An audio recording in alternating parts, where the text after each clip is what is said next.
offices in Baton Rouge. Now, The Hunt Palmer Show. You are now listening to The Hunt Palmer Show on 104.5 ESPN Baton Rouge.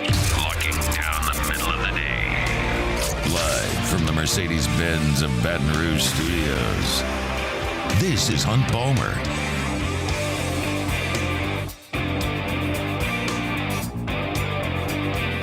Welcome in. Hunt Palmer coming to you from the Mercedes-Benz of Baton Rouge studio downtown in the capital city on this Monday. Hope your abbreviated work week is off to a good start. Maybe some of you working from home because the kiddos are out of school. We'll get you through the next 2 hours right here on 104.5 ESPN Baton Rouge. Got Jacob Beck and Casey Gaines back there on the ones and twos. Not a normal Monday all the way. Because we're going to have Chris Blair with us coming up at, what time? 2:30 today. We'll have Chris Blair, the voice of the Tigers. He usually joins us on Thursdays, but we're not having a show on Thursday, so we'll talk with Chris. Today. He'll be at TJ Ribs tonight for the Brian Kelly Show. Again, that usually on Thursdays. Moved to Monday this week, so we'll chat with Chris at 2:30. At 1:30, still going to chat with Denton Day, SiriusXM College Football Overtime, recapping the weekend in college football. I've got thoughts on the Saints. Dennis Allen met with the media earlier today and discussed a few injury concerns that the Saints have. We'll do that at the end of the hour. My picks against the spread with the SEC. LSU basketball played yesterday and got a victory. We'll talk about that in an hour or two. So lots and lots to get to here on this Monday. I will start with LSU and Georgia State on Saturday night. And when I was watching this game on Saturday, I had one thought in my mind. And this will resonate to a number of you. It'll probably miss for some others, but it was just so stark as I'm sitting there watching the game, is that LSU was calling plays like a 13-year-old playing video games, trying to win the Heisman Trophy on NCAA football. Like, that's what it looked like. LSU took the field on Saturday night with one goal, and that was to amass statistics for Jaden Daniels. And that's what they did. When the dust had settled, Jaden Daniels, in a game that he probably could have left at halftime, ended up going 25 out of 30 for 413 yards and 6 touchdowns, and he ran it 10 times for 96 yards and 2 more scores. It was so evident in the play calling. I mean, you'll recall this, but at the end of the third quarter, LSU's got 2nd and goal from the 8, and Jaden Daniels runs.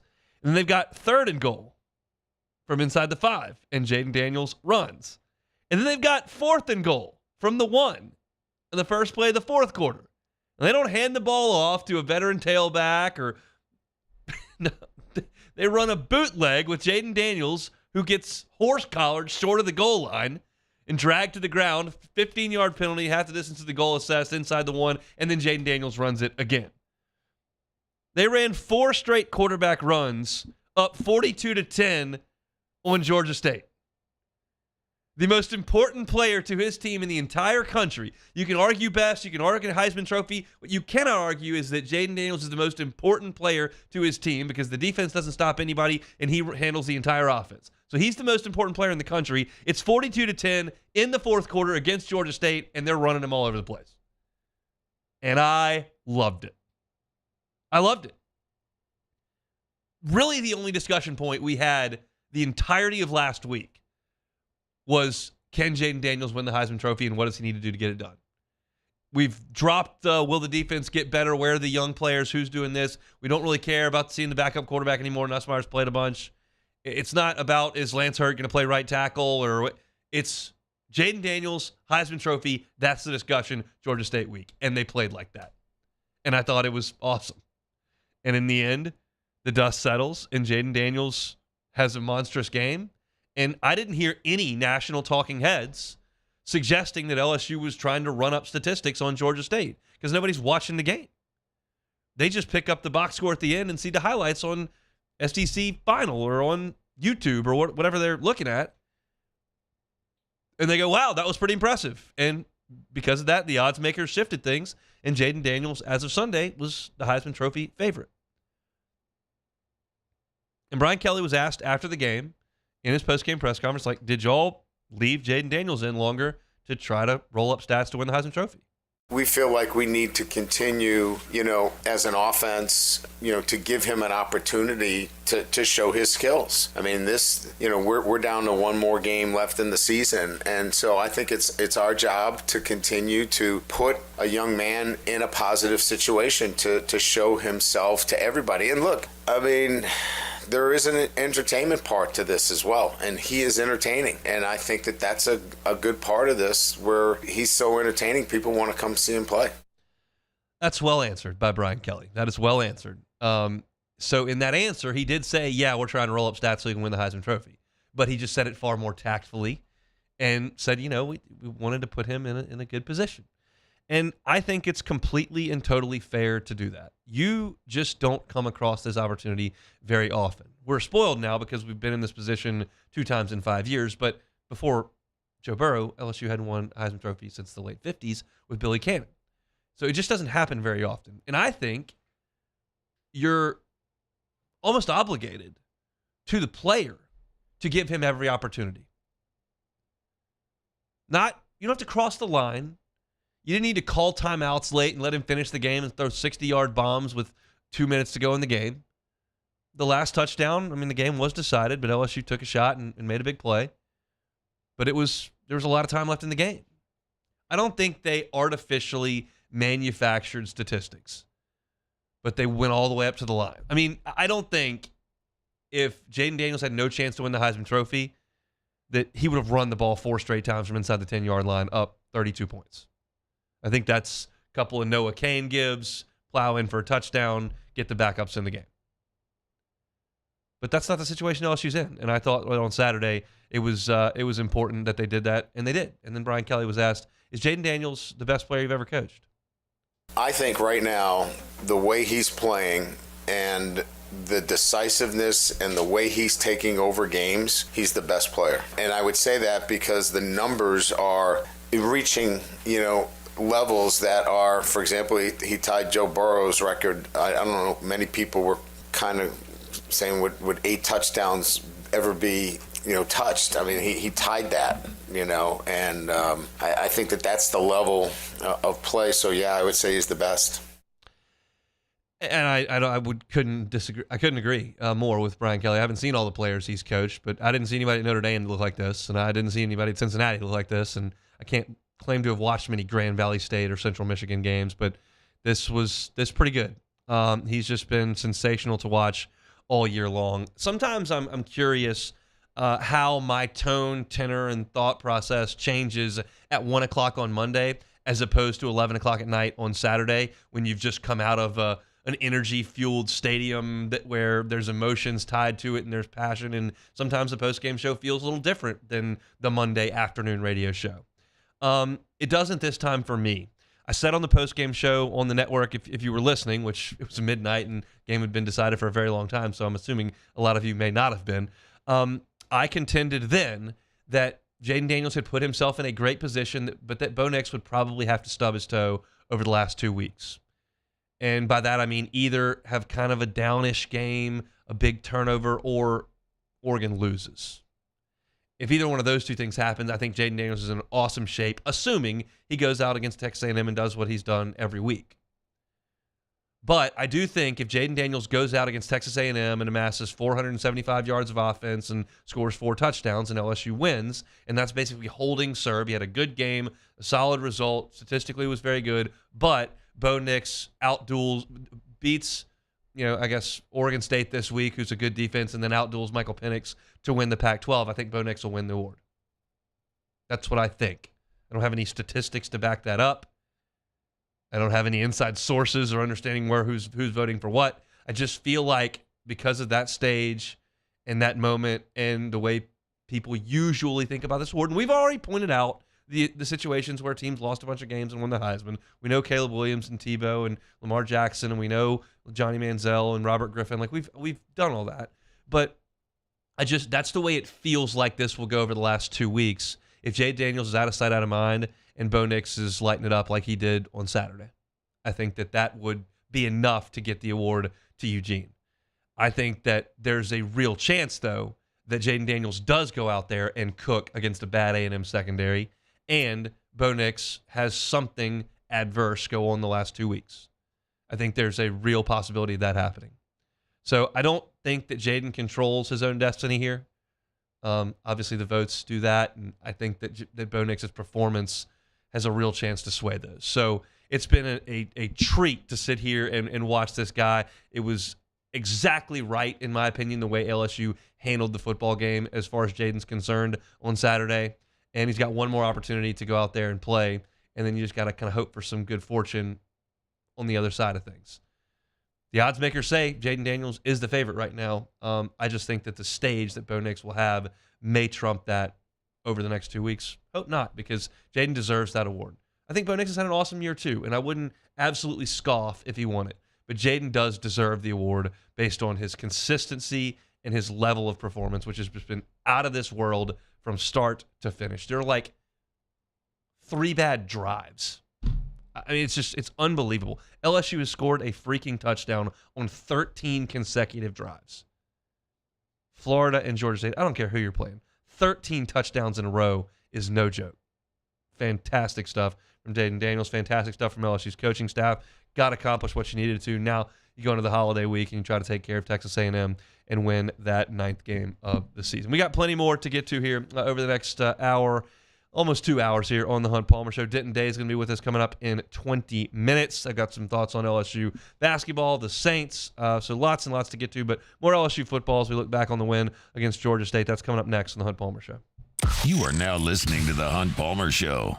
Lunchtime, if you're in Gonzales, Highway 30, Jersey Mike's, right there by the new Heritage Shopping Center. For those not familiar with where that is, maybe you're coming in to Baton Rouge this weekend for the game from New Orleans, or you're headed out of town this week. It's right there at the Tanger exit, but it's just the other side of the interstate north of I-10, and they've got fantastic subs. The original Italian ham, prosciutto, capicola, salami, pepperoni with provolone. You can do it Mike's way. It's got the lettuce, tomato, and Mike's juice on it. Just a fantastic sub, and of course the hot subs warmed up right there on the griddle as you order it. Fantastic stuff. Their catering services are fantastic. If you're looking to feed a group of people, whether it's the office, a big family, got a group coming in town, Jersey Mike's can handle it. They can do individually boxed lunches, or they can do boxes that have 12 subs in them as well. 20% off for listeners of the Hunt Palmer Show. Download the Jersey Mike's app. Stop by and see our friends at the location on Highway 30 in Gonzales. Jersey Mike's, a sub above.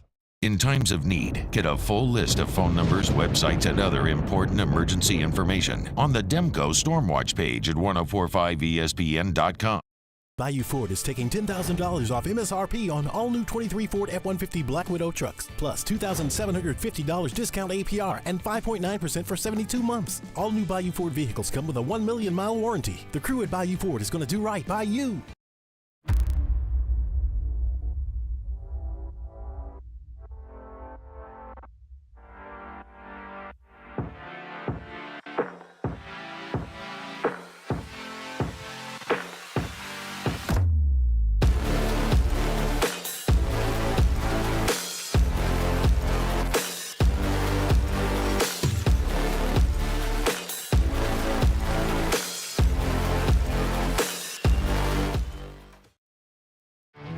There it is, the extra mile, on the border of expected and extraordinary for those willing to go further, like vans customized for work or play, with safety and tech to keep you connected, supported by a 5-star sales, service, and finance team, and backed by the 1-star you know.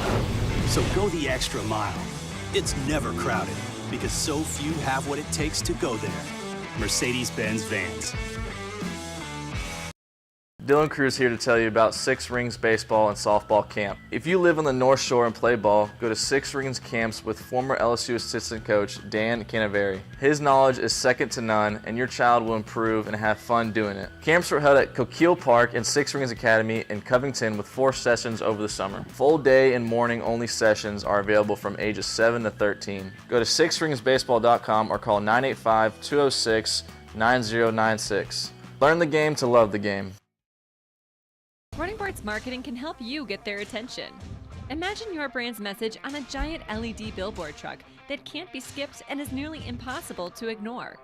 Running Boards Marketing is the leader in effective and affordable advertising on digital mobile billboards, which are 2 times more effective than traditional billboards.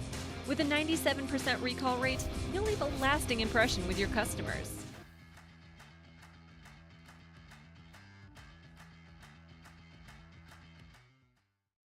Gulf Coast Office Products is a nationally recognized Savin office equipment dealer based right here in Louisiana. Over 100 employees strong, Gulf Coast has the boots on the ground to support all vertical markets, from education, engineering, legal, and finance. With the latest in office technology, from desktop to production segment units, Gulf Coast and Savin have the perfect fit for you.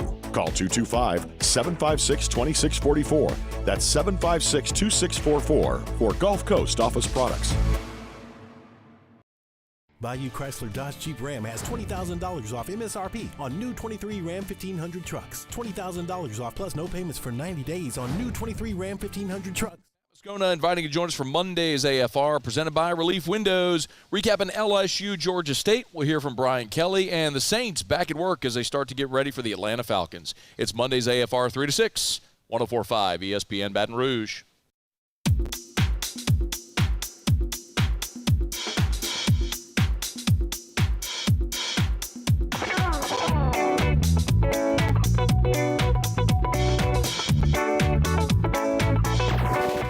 You're listening to the Hunt Palmer Show on 104.5 ESPN Baton Rouge. I mean, without them, I wouldn't be able to do nothing like this. You know, be able to, for them to catch the ball and be explosive after the catch. You know, that's something that too many people don't have in the country. So, just the relationship and the bond that we have on and off the field, you know, it just translates to Saturdays.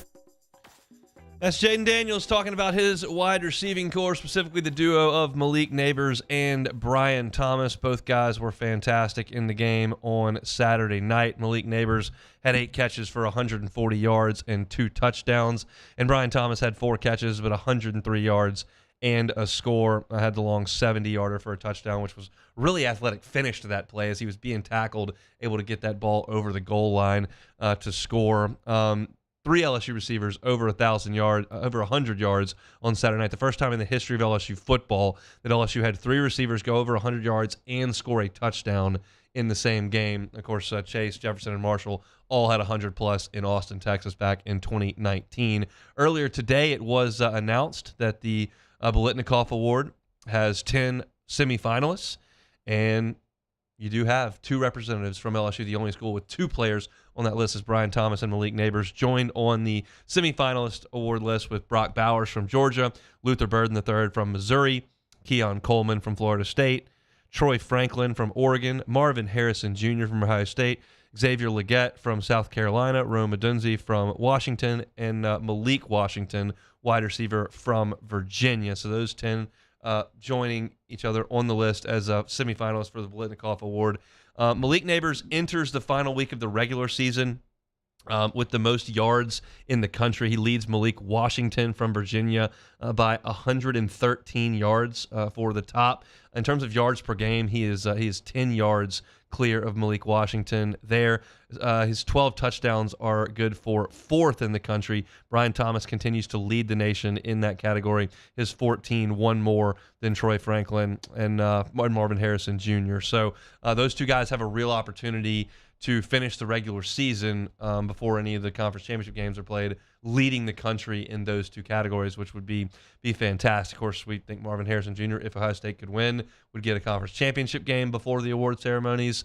That would be kind of a wrench in things. Troy Franklin, same thing at Oregon. But right now, I would probably consider Malik Neighbors the favorite to win the Biletnikoff Award.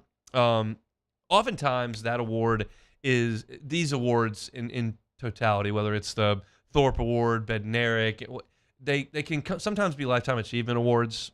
The famous one we always point to here is Grant Delpit, who was just sensational in 2018. It was good in 19, but probably not as productive, and won the award in 19 instead of 18.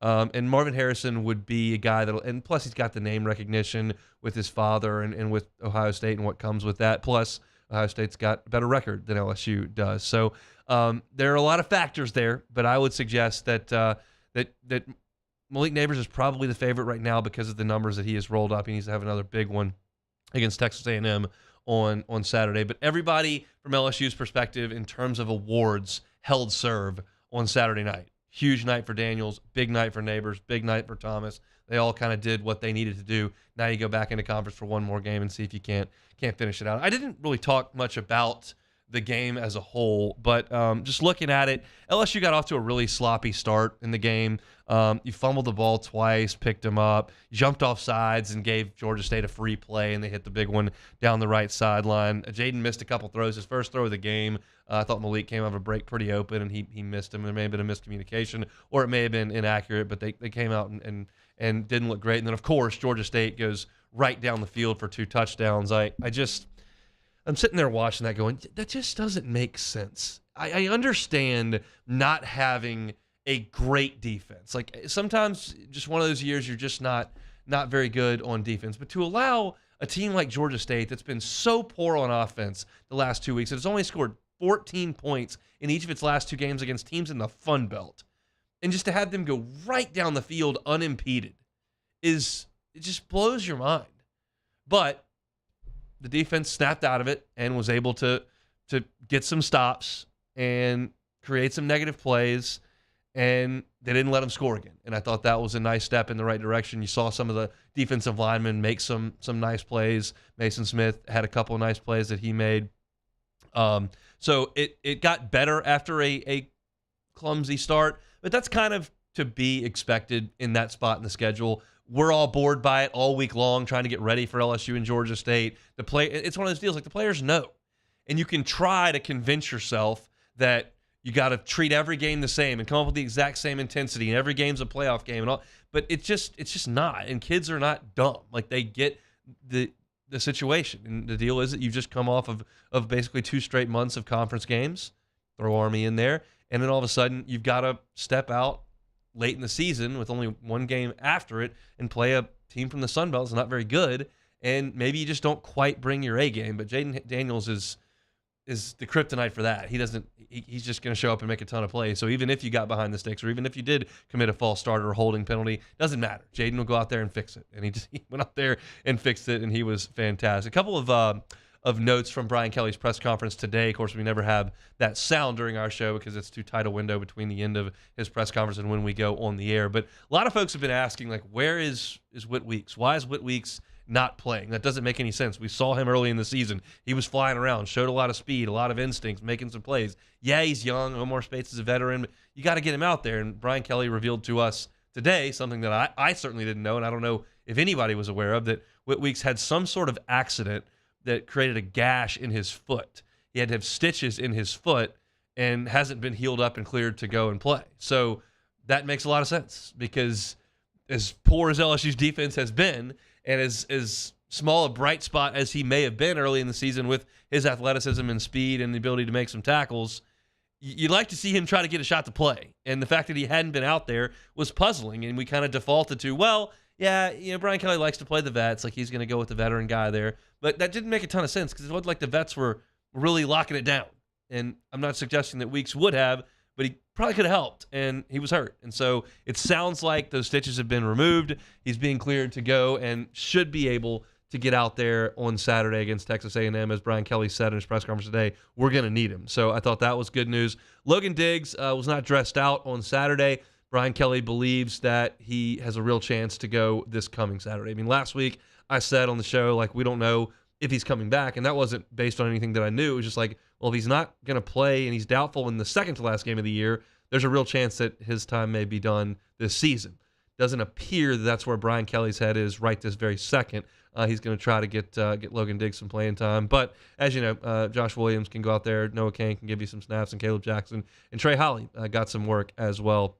Not a lot of work, though. As I mentioned at the top of the show, Jaden Daniels only handed the ball off to the running back 8 times in 48 snaps on Saturday. There was no intention of getting the running backs going on Saturday. Every intention that LSU had was to get the quarterback going and to roll up the quarterback statistics, and they certainly did a lot of that. The running backs ought to be fresh and ready to roll on Saturday against Texas A&M, and we'll see. I think you can do a lot of things against this A&M defense, but a lot of that's through the air. We'll try to get some things going through the ground as well. But we got all week to talk about the Texas A&M Aggies. That's probably our last look back at LSU and Georgia State. Look, not the most tantalizing game to talk about. It's a 42-point blowout. You had the guy try to win the Heisman Trophy, and maybe the defense did a little something positive in the second half to go out there and pitch a shutout, but it didn't matter because the offense scored every single time they had the football. So it was a good night, a Saturday night in Death Valley. Got some thoughts on the Saints that we're going to get to at the end of this hour. I'm actually going to go through the Saints' schedule and give you what I think the wins and losses are moving forward. It's very difficult to do with this team. You never who's going to show up, but I'll try to do that at the end of the hour. My picks, the SEC against the spread. Sam Pittman going to be back next year. I'll give my thoughts on that as well. LSU basketball beats Wake. I was trying to search for the highlights of the LSU and Wake basketball game this morning, kind of a refresher as I was going through the box score, and the only thing that was popping up was Skeens and Louder. It's all College World Series stuff. And then there was obviously the Wake game from last year. I couldn't find any of this year's highlights except for on ESPN this morning. But it was all right to relive some Skeens and Louder and Tommy White's homer. That's a good memory that I enjoyed. And then we'll talk to Chris Blair, the voice of the Tigers, coming up at 2:30 before we play some Take It or Leave It. So I hope your work week's off to a good start. We're moving on up. Going to talk to Denton Day up there in the Capital City area. As we do each and every week, Denton's with the college football hangover, or college football overtime on Sirius XM. That's next on the Hunt Palmer Show. The Hunt Palmer Show. Our listeners fire off their opinions on the jimsfirearms.net hotline at 499-1045. Keep listening for your next chance to shoot us your thoughts with the jimsfirearms.net hotline on 1045 ESPN Baton Rouge.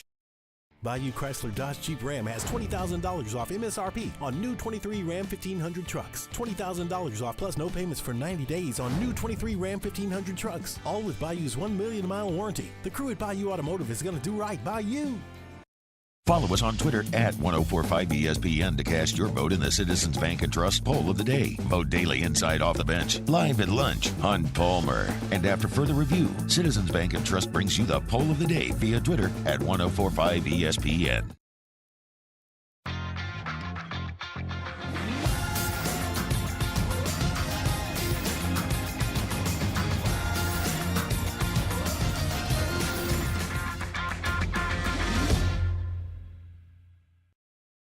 The Windsor Senior Living Community in Mandeville, Louisiana is a beautiful, vibrant apartment community geared toward seniors.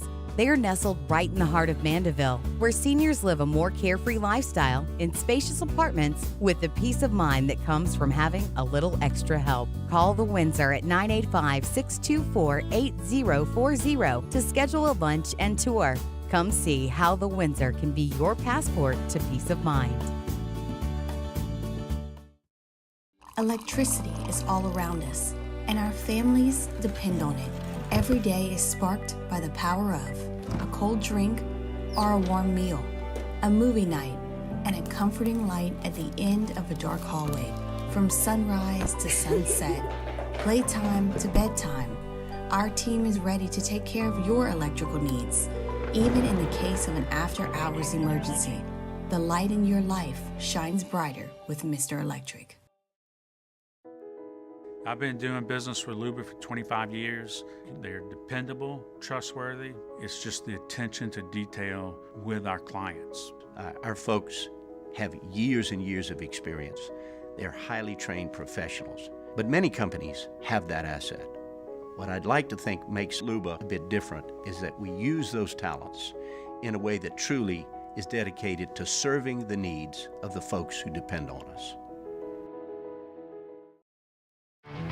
There it is, the extra mile, on the border of expected and extraordinary for those willing to go further, like vans customized for work or play, with safety and tech to keep you connected, supported by a 5-star sales, service, and finance team, and backed by the 1-star you know. So go the extra mile. It's never crowded, because so few have what it takes to go there. Mercedes-Benz Vans.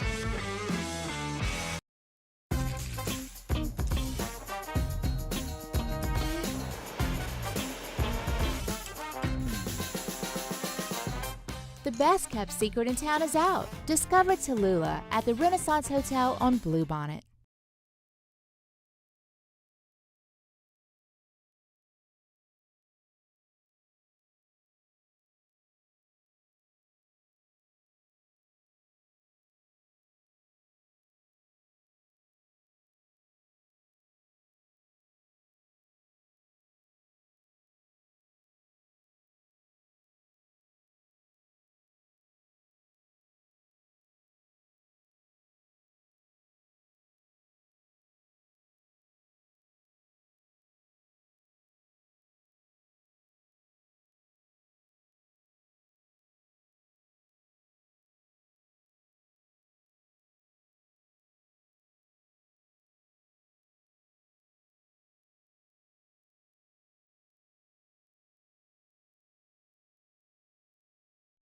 Sandegriff joined me and Jimmy out for the Tuesday edition of Live at Lunch. We are at Doe's Eat Place on Government Street in Mid-City. Andy Isco and Dwayne Colucci join us, and we do first class, second class, no class. Live at Lunch, 11 a.m. weekdays on 104.5 ESPN Baton Rouge.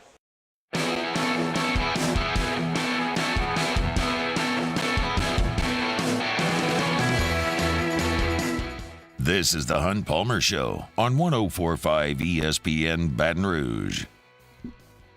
Rock and rolling on a holiday Monday. Hunt Palmer Show, 104.5 ESPN Baton Rouge. Let's head out to Jim's Firearms Hotline where we find Denton Day college football overtime on Sirius XM. He's with us every Monday. Denton, how are you? Hunt, I'm good, man. I'm ready to eat this week. How are you? We'll be doing some eating, and we're doing all right down here in Baton Rouge. It was an easy one for the Tigers against Georgia State, as expected, and one that just looked like LSU was doing whatever they could do to roll up statistics for Jaden Daniels, and they did that. So your thoughts on the Heisman Trophy race as we enter the final week of the regular season? Well, it's funny. I was watching a little bit of Oregon ASU, and I from the jump knew that game wasn't going to be much of a competition. Arizona State's one of the worst teams in the Power 5, if not the worst.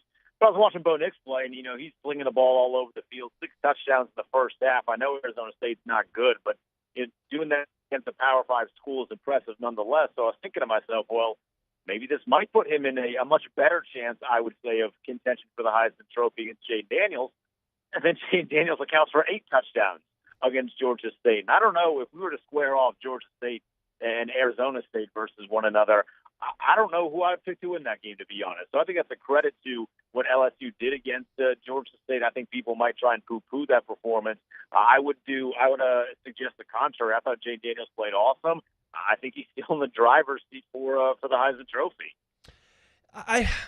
I think he probably is right now. I just worry about the next 2 weeks with what Bo Nix can do against Oregon State and then a rematch with Washington. I think it's kind of out of Jaden's hands, in my opinion, because if Bo Nix plays really well in those 2 games, I think he'll probably overtake Jaden. That's my thoughts. What are yours? Yeah, the Oregon State and then the potential for beating Washington, that is a luxury that I don't think Jaden Daniels can make up for with. I mean, even if he does just have a crazy performance to end the season, if you redeem the one loss that's on your schedule, and Bo Nix didn't play bad in that game against Washington, so I do think that plays a factor in it as well. But if he goes out there and he has like a 4-touchdown performance against Washington that wins them the Pac-12 and then catapults them into the college football playoff, that might do it for some of the voters that, let's be honest, like some of the voters did not watch that LSU game this weekend. Right, and there's a lot of voters that probably haven't watched a ton of LSU games because they have the 3 losses, and there are some people that have Heisman votes that only care about season the college football playoff. So I do think that hurts them a little bit.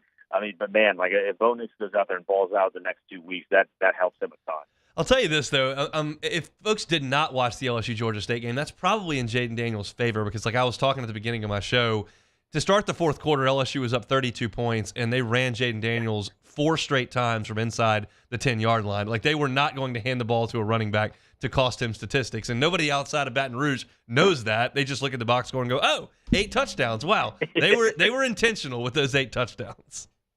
Yeah, and I can't blame them. I mean, if you want to get your guy a trophy, send him out there. As long as he's cool with it and he seems to be, like, I would do the same. Well, let's talk about Georgia. They go to Knoxville and just hammer Tennessee by 28 points after the 75-yard touchdown on the first play of the game. It was never really competitive. How impressive is Georgia right now to you? I think they're the best team in college football, and I think the lead that they have over a team like Michigan and Ohio State in that category is expanding. And I think, don't score first against them because 3 teams, all ranked teams, have scored first against them to allow their fan base to think maybe there is a chance. And then after that first touchdown, Georgia proved why there was no chance from the beginning.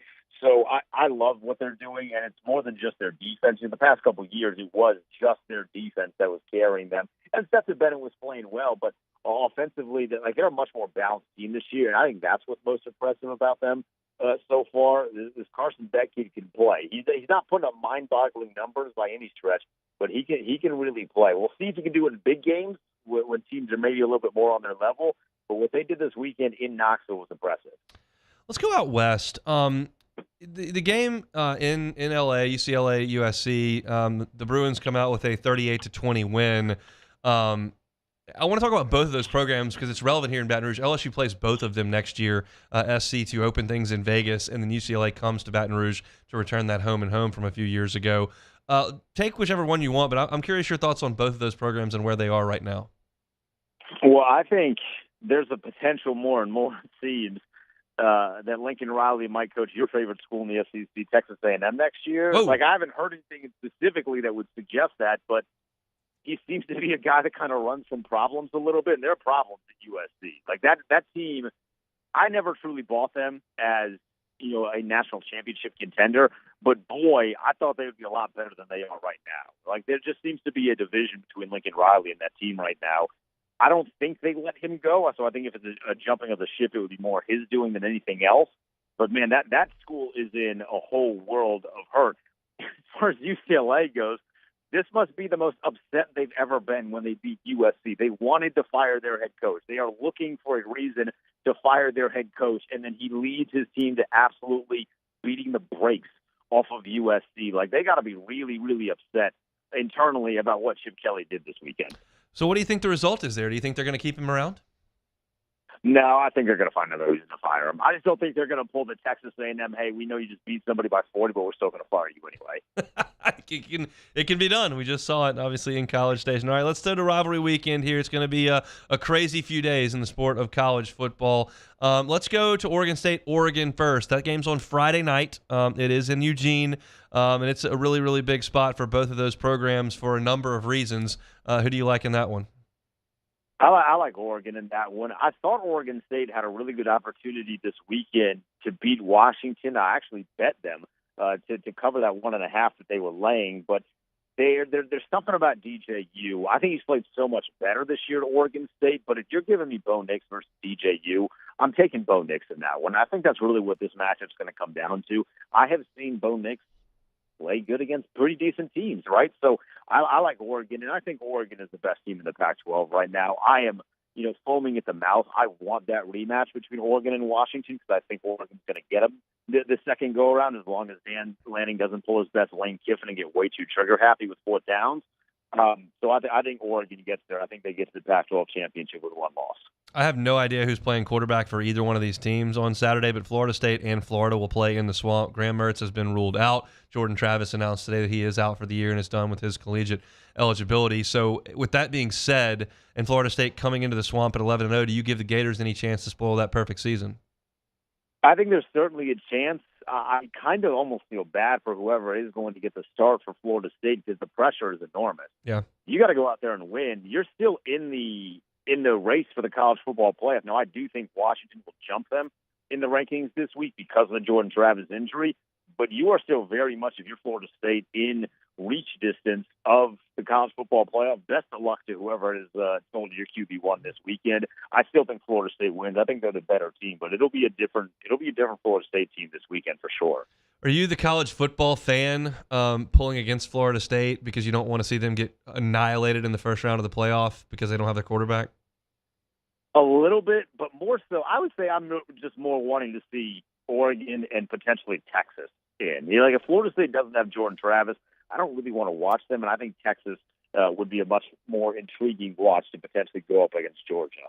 For sure. I mean, I don't have anything against Florida State, even though they've beaten LSU the last 2 years to open the season. I don't really care about Florida State, and I would have loved to have watched them in the playoff with Jordan Travis. Without him, I have no interest in them getting to the playoff, so I'm pulling for Florida to win on Saturday. If we're going to have to watch the playoff, I'd rather do it with some teams that are playing closer to full strength. Ohio State and Michigan from the Big House, 11 a.m. on Saturday. What do you think?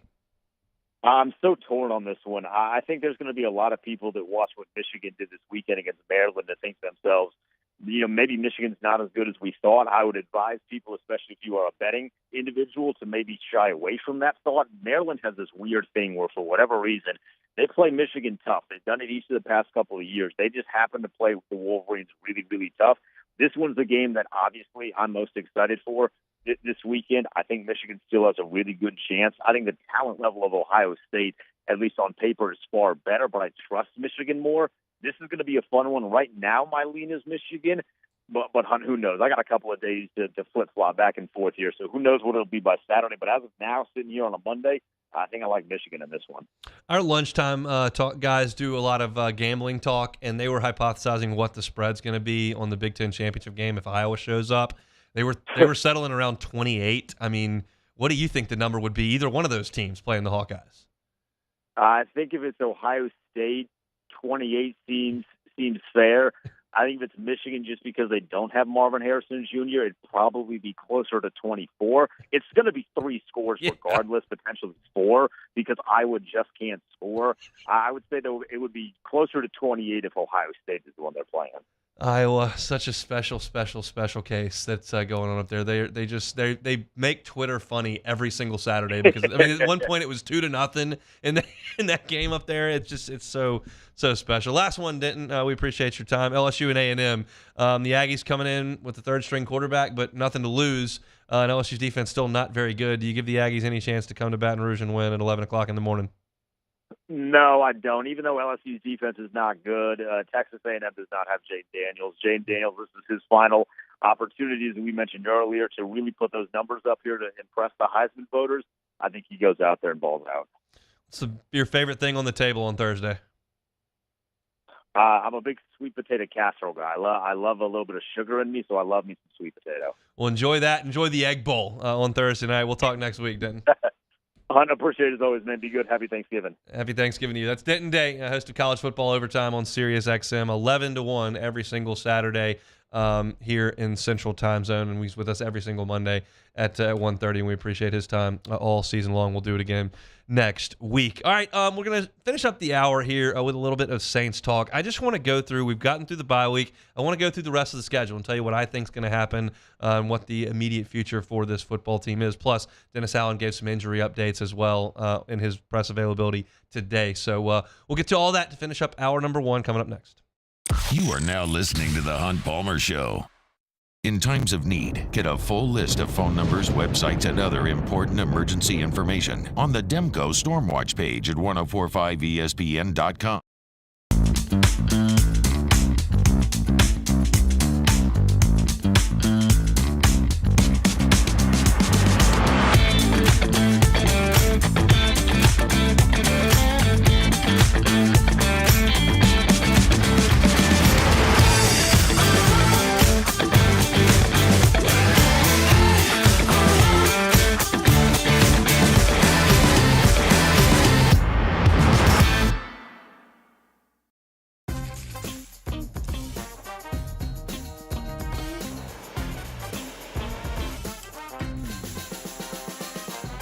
The best kept secret in town is out. Discover Tallulah at the Renaissance Hotel on Bluebonnet.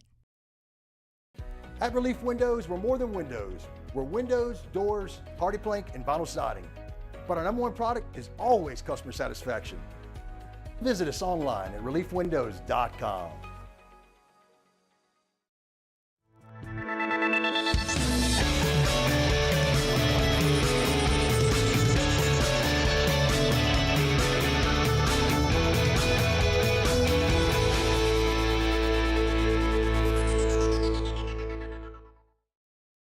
The world's leaders in obesity research, obesity medicine, and obesity science are right here. We're doing something that no one's ever done or trying to answer a question that no one's ever asked before. Pennington is a real jewel when it comes to research.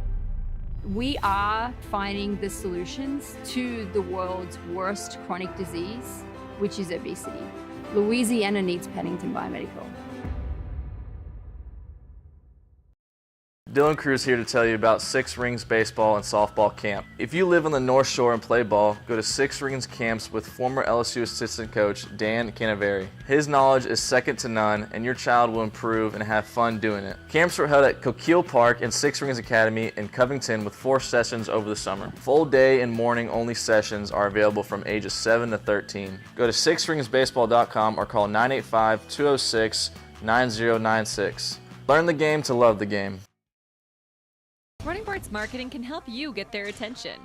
Imagine your brand's message on a giant LED billboard truck that can't be skipped and is nearly impossible to ignore. Running Boards Marketing is the leader in effective and affordable advertising on digital mobile billboards, which are 2 times more effective than traditional billboards. With a 97% recall rate, you'll leave a lasting impression with your customers.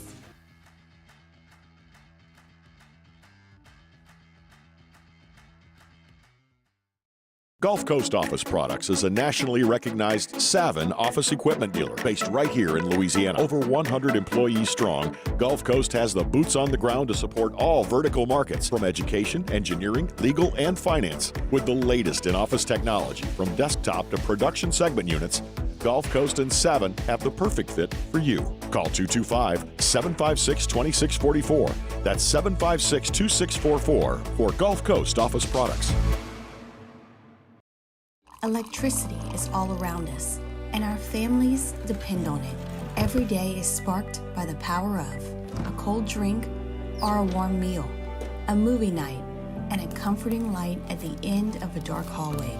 From sunrise to sunset, playtime to bedtime, our team is ready to take care of your electrical needs. Even in the case of an after-hours emergency, the light in your life shines brighter with Mr. Electric. His name was Cain. He had a horse.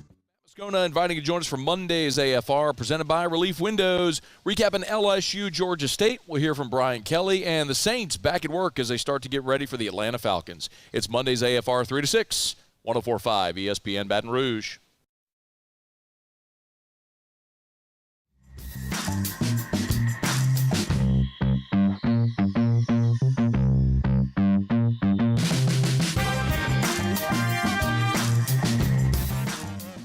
You're listening to the Hunt Palmer Show on 104.5 ESPN Baton Rouge. 104.5 ESPN Baton Rouge and Citizens Bank and Trust invite you to bling in the holidays. Register today at 1045ESPN.com to win a $10,000 custom piece of jewelry handcrafted by Stuart Selassie himself. Bling in the holidays with Citizens Bank and Trust, Selassie Jewelry, and 104.5 ESPN Baton Rouge. Let's close up hour number one here, talking some Saints. Obviously, coming off the bye at 5-5, you got 7 more to go, and they'll start in Atlanta on Sunday against the Falcons, who are also coming off of a bye. And earlier today, Dennis Allen updated a little bit, vaguely, the injury statuses of Michael Thomas and Marshawn Lattimore, and in doing so, he just said both of them are going to, quote, take some time. He was then asked, are they going to go on injured reserve? And he wouldn't even comment on that. So to this point, they're not on injured reserve. I would imagine that's an option and a possibility based on his not answering the question. It wasn't like he said, oh, no, there's no way. The options are on the table. It's reasonable to suggest that Michael Thomas and Marshawn Lattimore are not going to play this week against Atlanta. It's really reasonable to think they may not play for a few weeks here. What the injuries are and how severe, I couldn't tell you that. But it's going to take some time for those two guys to get back into the fold. Derek Carr still in the concussion protocol. Bye week comes at a pretty good time here for the Saints in terms of their quarterback, so they may be able to get him back, but he'll just have to progress throughout the week. We just did this here in Baton Rouge with Jaden Daniels on the LSU front. Obviously, Derek Carr, a little bit different situation there, but we'll see how that progresses. What I wanted to do now is to take an opportunity to look at the schedule the Saints have remaining and see what I think is coming over the next 7 weeks for this New Orleans football team. And I'm going to go as far as to pick wins and losses here. We know that they're at the Falcons this week. The Falcons have made the decision to go with Desmond Ridder again this week. They tried Heineke. He's banged up a little bit, but they're going to go back to Desmond Ridder this week. They've been decent at home. They're 3-2 at home, but it's been a pretty bad football team of late. I think the Saints can go to Atlanta and win that game. I'm going to chalk that one up as a win. Then the Saints come home to play Detroit. I'm not ready to pick the Saints to beat a team that's 8-2 right now. The Saints do not play very many good teams this year. Jacksonville's pretty good. They went into the Dome and kind of controlled that game. And I think that's very possible the Lions may come in and do the same thing. So I would pick the Lions to beat the Saints. That would put the Saints at 6-6. Then you got a home game against the Panthers, who might be the worst team in the league. They have not scored 16 or more points in a month over in Carolina. So tough start to Bryce Young's career. And then you look over what C.J. Stroud's doing, and things really might not have been handled properly by the Panthers in the draft. We'll see. It's early, but I think the Saints will win that game at home against Carolina. Then they play another home game against the Giants. The Giants have Tommy DeVito playing quarterback right now.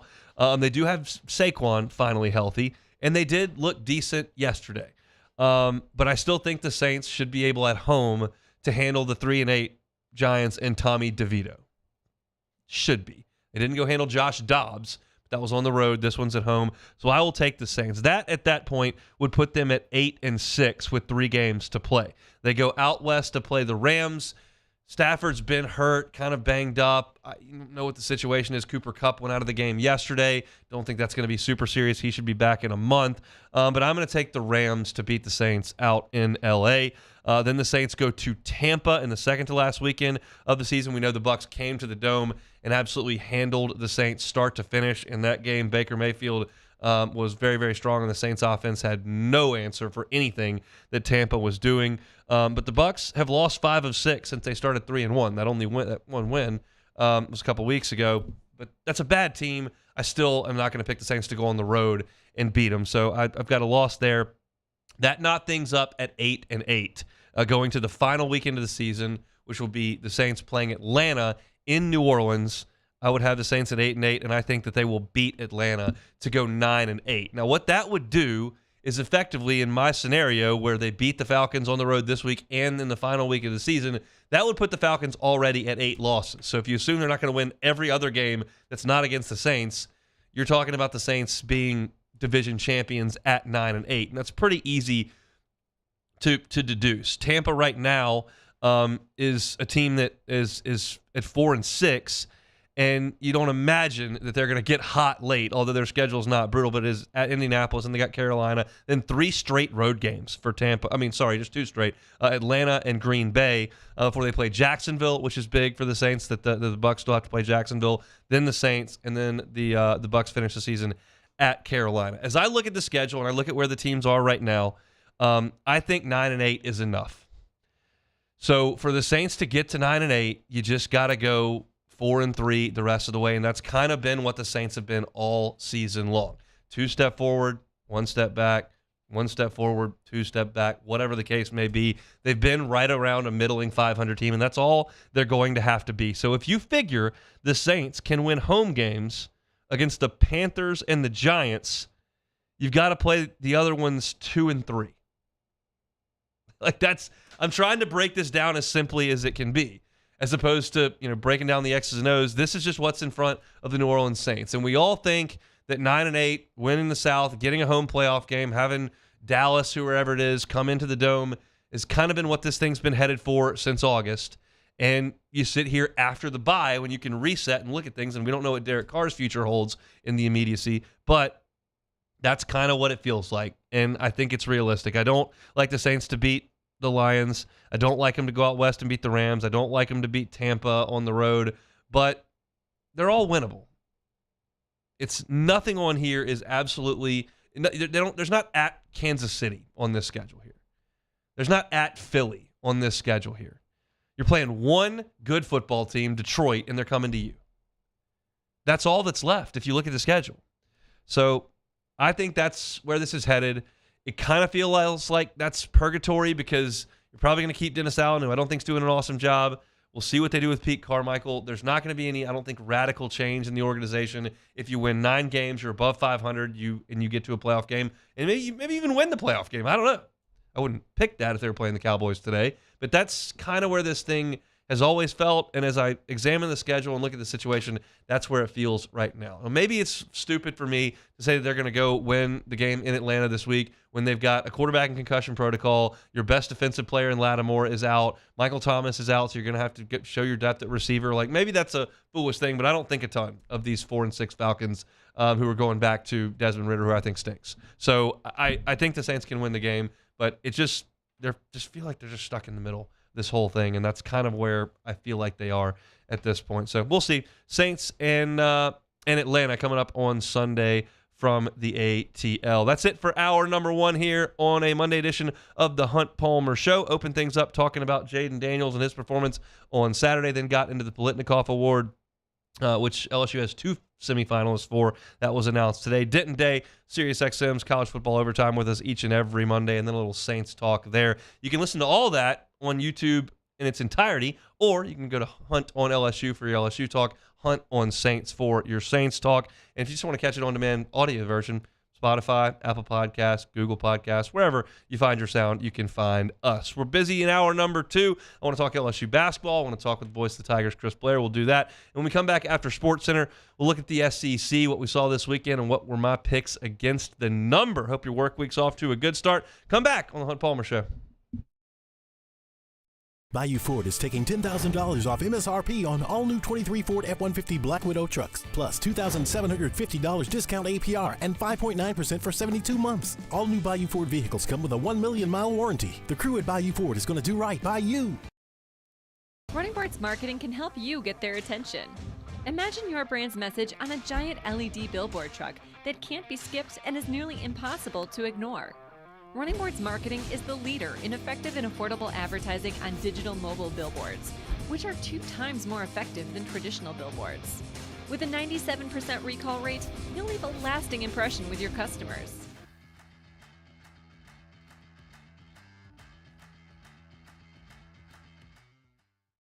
The importance of doing this Fortified program and offering it to people down here is, number one, the only real chance you're going to get to do this is when you put on a new roof or build new. And through companies like HUDCO, who's kind of leading the way in this thing, it's going to offer the customers a huge advantage in the insurance market and the price of their insurance. You know, we're not looking to make a fortune off fortifying. We're trying to give you a better product than our competitor at the moment. I'm trying to do something that he can. I'm trying to give you something better. So a lot of these insurance shops, you're getting a re-roof, you're only paying your deductible. Let's sit down and talk about the Fortified and let's see what it does to your insurance premium. You're getting a steal. Yeah. You're getting a brand new roof and a Fortified certificate for your deductible, essentially. I think we're rocking and rolling.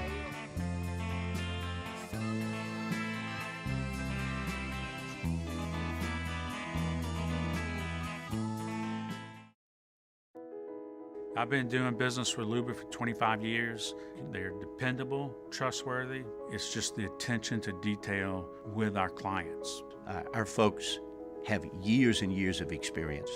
They're highly trained professionals, but many companies have that asset. What I'd like to think makes Luba a bit different is that we use those talents in a way that truly is dedicated to serving the needs of the folks who depend on us. Dylan Cruz here to tell you about Six Rings Baseball and Softball Camp. If you live on the North Shore and play ball, go to Six Rings Camps with former LSU assistant coach Dan Canaveri. His knowledge is second to none, and your child will improve and have fun doing it. Camps were held at Coquille Park and Six Rings Academy in Covington with 4 sessions over the summer. Full day and morning only sessions are available from ages 7 to 13. Go to sixringsbaseball.com or call 985-206-9096. Learn the game to love the game. There it is, the extra mile, on the border of expected and extraordinary for those willing to go further, like vans customized for work or play, with safety and tech to keep you connected, supported by a 5-star sales, service, and finance team, and backed by the 1-star you know. So go the extra mile. It's never crowded, because so few have what it takes to go there. Mercedes-Benz Vans.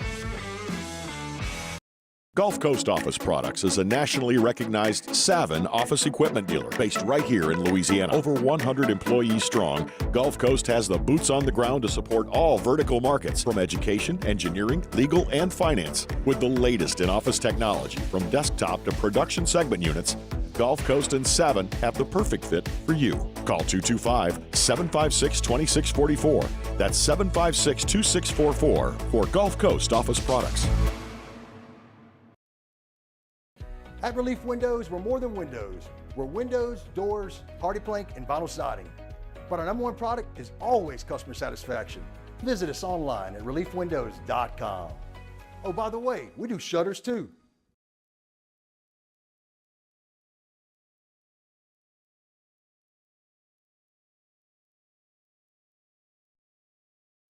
Ladies and gentlemen, may I direct your attention to something quite extraordinary? I'm Christine Lisi. The Jets, whose offense has been stuck in neutral most of this season, have bench quarterback Zach Wilson. He'll be replaced by Tim Boyle Friday against the Dolphins. Not a bad way for NFL Week 11 to finish up. Chiefs-Eagles Monday Night Football. Each team first in its respective conference, boasts one of the league's top offenses, and is led by an elite quarterback. Tonight, Patrick Mahomes will outperform Jalen Hurts, believes unsportsmanlike co-host Chris Canty. Pat Mahomes gets to throw against that Eagles secondary. And I know he'll find a way to buy time against that pass rush that Philly's facing. So I'm going to say Pat Mahomes, although I'm not going to say it in my chest. He'll find a way to have more productivity in the passing game. They've had a bye week. Those young receivers, as we move into, December kind of football, this is the time where those guys have got to step up. Our Chris Canty, Monday Night Football, 8:15 Eastern, ABC, ESPN, ESPN2, and ESPN+. Florida State quarterback Jordan Travis confirmed today his season and college career are over because of a lower left leg injury suffered against North Alabama. Number 4 unbeaten FSU starts Tate Rodemaker Saturday against Florida. Are you overwhelmed by insurance? Make it easy. Get all your insurance in one place with Geico. Plus, get 24/7 claim support and on-the-go policy access with the award-winning Geico mobile app. See how easy insurance can be and go to geico.com. Ladies and gentlemen, may I direct your attention to something quite extraordinary?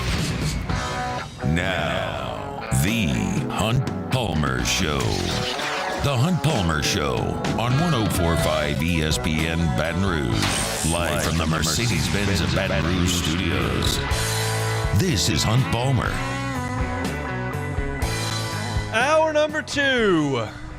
Monday edition of the Hunt Palmer Show. Chris Blair with us in 30 minutes. We'll have the Brian Kelly Show tonight at TJ Ribs, usually a Thursday endeavor, but with the Thanksgiving holiday this week, they're moving things up to Monday. So if you'd like to see Coach Kelly talk a little bit of football and get some good grub, TJ Ribs, good spot tonight. Chris Blair will be with us coming up at 2:30. I've got some thoughts on LSU basketball, which got a win yesterday. We'll get to here in 15 minutes. But every Monday at 2 o'clock, we talk about the SEC and the action we saw over the weekend. And we'll go back over my Friday gambling picks. I had Bama minus 44.5. That cashed. Had Ole Miss minus 37.5. They did not do very well against ULM. That was a loser. I had Southern Miss catching 14.5 at Mississippi State. That one did not get home either. Had Georgia minus 10 against Tennessee. That was a winner with ease. Had New Mexico State plus 25.5 against Auburn. They didn't need them. Could almost laid them. But that's a winner as well. Had Missouri minus 11 against Florida. Really felt good about that one. Florida played tough, so I did not win there. Had FIU plus 29.5 against Arkansas. That was a winner. And had South Carolina minus half a point against Kentucky. That also cashed. So a 5-3 week for me in 8 games. That brings our season-long total to 45, 41, and 1. We are 4 games above 500 with one more weekend to go. Let's see how we can get things home. I got to remember on Wednesday to get my Egg Bowl pick in because that's obviously a Thursday game. We'll get to the rest of them coming up on Friday's show. I'll get you Missouri and Arkansas a little early on that one. But I'm trying to stay over 500, and we just about did that. But let's talk about what we did see on the field instead of the gambling side of things. And I guess we need to start with New Mexico State and Auburn because Auburn got absolutely annihilated on their home field by New Mexico State. 31-10 was the final. And a lot of people ask, what does that mean? I'll be real honest. It just doesn't mean anything. It doesn't mean that Hugh Freeze is a bust. It doesn't keep them from going to a bowl game. They've already got 6 wins. It's just meaningless. Unless you can show me the one recruit that watched them get drubbed by New Mexico State and said, I can't go to Auburn, which I doubt happened. Recruits look at it as going, well, I'm the answer to that. Just get me in the game. It just doesn't matter. It's not an indictment of Hugh Freeze's ability to coach. I think he's a really, really good coach. He's got a good recruiting class coming in.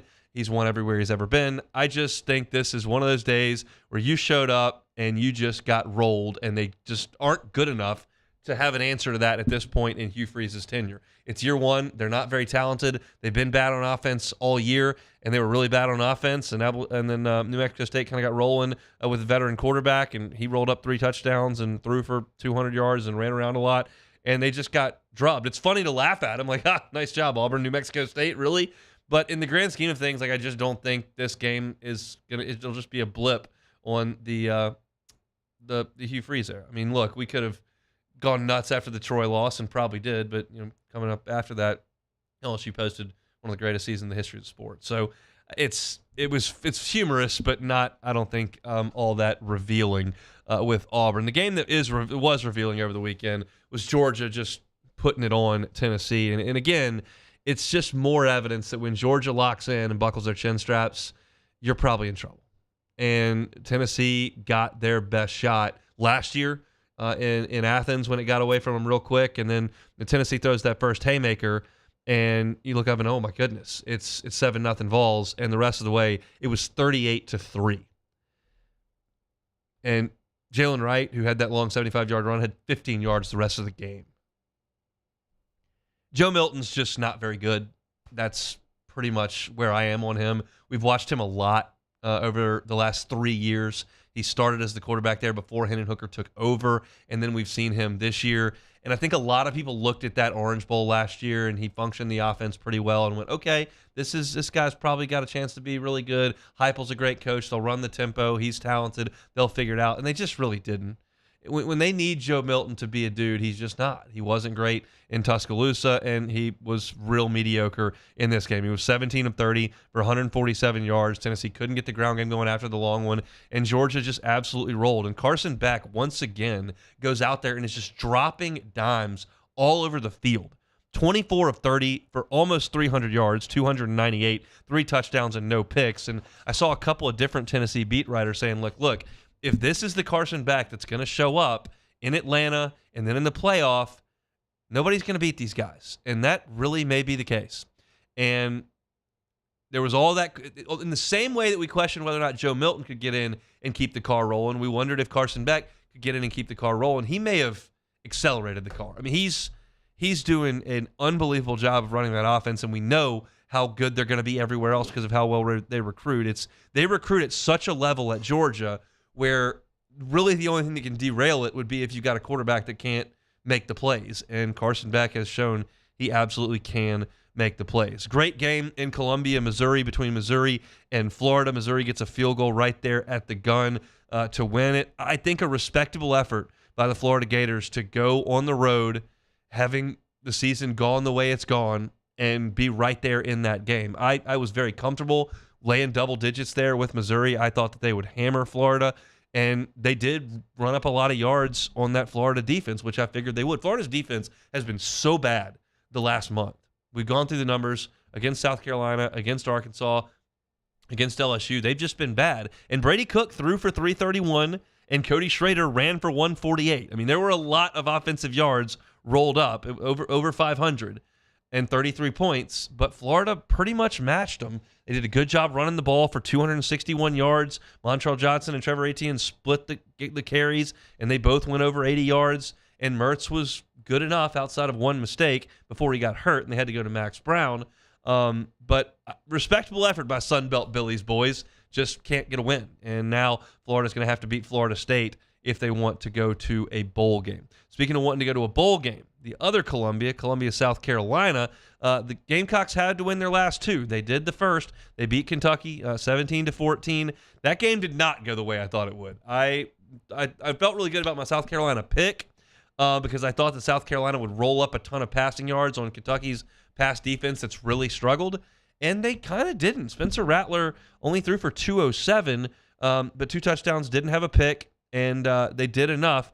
And Kentucky continues to be pretty worthless offensively. Ray Davis had such a good start to the season, and teams have started to key on that, and Devin Leary's not been able to hurt teams over the top. And South Carolina, there was a point there where they were letting every single guy they played against complete 30 out of 33, and Devin Leary completed 50% of his passes, 17 of 34 for 171 yards, and he threw a pick. That's one I was, again, dead wrong on. I thought Devin Leary would come in and have a really productive season with Liam Cohen coming back to Kentucky, and he's just been very, very average. And if Ray Davis can't get going for Kentucky, they're just not very good.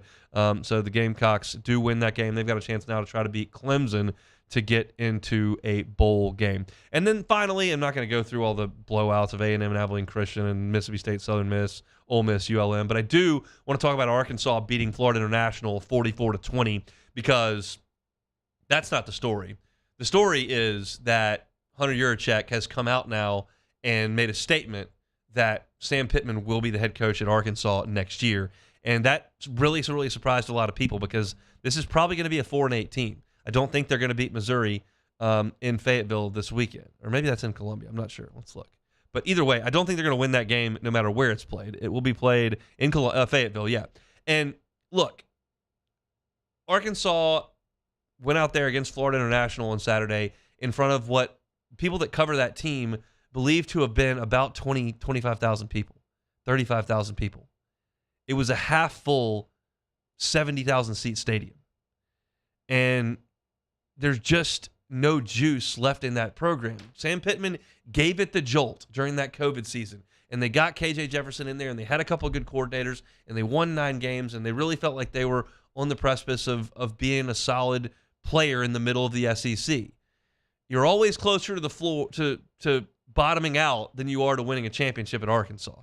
And it can happen really quick. And it's happened over the course of the last 2 seasons, and it just doesn't feel like they're going to get that fixed. I think they're making a mistake delaying the inevitable and keeping Sam Pittman for another year. I know the finances of it are pretty substantial. They got a lot of money in Northwest Arkansas. And you're never going to be great at Arkansas. That's not really on the table. But you can be solid to upper middle of the pack. And I just don't think Sam Pittman's the guy to get that done. I think he's probably a great guy to drink a beer with at the pool. I don't trust him to run a football program that sustains solid play over the course of half a decade. And I think if they keep him and you lose, like Arkansas was so old because of COVID for those 2 years. And some of those guys have started to come off the roster, your Bumper Pools and all those guys, they've come off the roster. And now KJ Jefferson's going to move on. You're going to have to you're going to have to find a new offensive coordinator. You fired yours. And it's coordinator flip-flops with a guy that's got to have a coordinator. Does that sound familiar to anyone listening to me? We just did this in Baton Rouge. Turnover at coordinator every single year eventually is going to catch up to you. And it's going to be very difficult for Sam Pittman to go hire a quality offensive coordinator when everybody knows there's probably only 11 months left in this gig. So if you want to uproot your family for that $1 million paycheck, which Arkansas will probably pay their next offensive coordinator, but know that you're going to have to move again in 11 months, like, okay, but that's a hard sell. And that's why LSU ended up with Durante Jones, who did a respectable job late in that season once they started to get a little bit more creative. But he wasn't first on anybody's list. And he's not coordinating a defense now. He's secondary coach with Minnesota. That's what Arkansas is leaving itself with. You've got a lame duck up there who's trying to hire people that he has to have but can't get, and you're just spinning your wheels. And here comes Texas, and here comes Oklahoma, and it just doesn't get much easier. You're not going to sell the tickets you want to in the offseason. You're not going to sign a very good class, and you're going to end up having to overhaul this thing in 11 months because you're digging your heels in with Sam Pittman. I think it's a big, big mistake that Hunter Yurachek is making, but I guess time will tell. Sam Pittman will be the head coach at Arkansas next year. That's your look at the Southeastern Conference. Chris Blair is going to be with us coming up here in 15 minutes, but LSU basketball gets a win up in Charleston. My thoughts next. The Hunt Palmer Show. One Bath and Closets. OneBathAndClosets.com is that website. David Duvall and his team, 30 years redesigning and remodeling bathrooms and closets. Safety is such a big deal in the bathroom. Like, you just can't take chances, especially as you or some loved ones age. Put some safety measures in your bathroom, whether it's handrails near the toilet or the shower bathtub area. Maybe it's a non-stick floor that you need. Maybe it's a walk-in tub. David Duvall and his team do things like this all the time. Get them out to your home, your loved one's home, and go through that free consultation. He can tell you what they can do for you in the bathroom to make things a little bit more safe for you or someone that you love. Think it's maybe trouble paying for that? Financing options are available. Check out the pictures of their great work at onebathandclosets.com. Look at the testimonials from all of their satisfied customers, and then request that free consultation and get things started today. It's David Duvall and his team at onebathandclosets.com. Our listeners fire off their opinions on the jimsfirearms.net hotline at 499-1045. Keep listening for your next chance to shoot us your thoughts with the jimsfirearms.net hotline on 1045 ESPN Baton Rouge.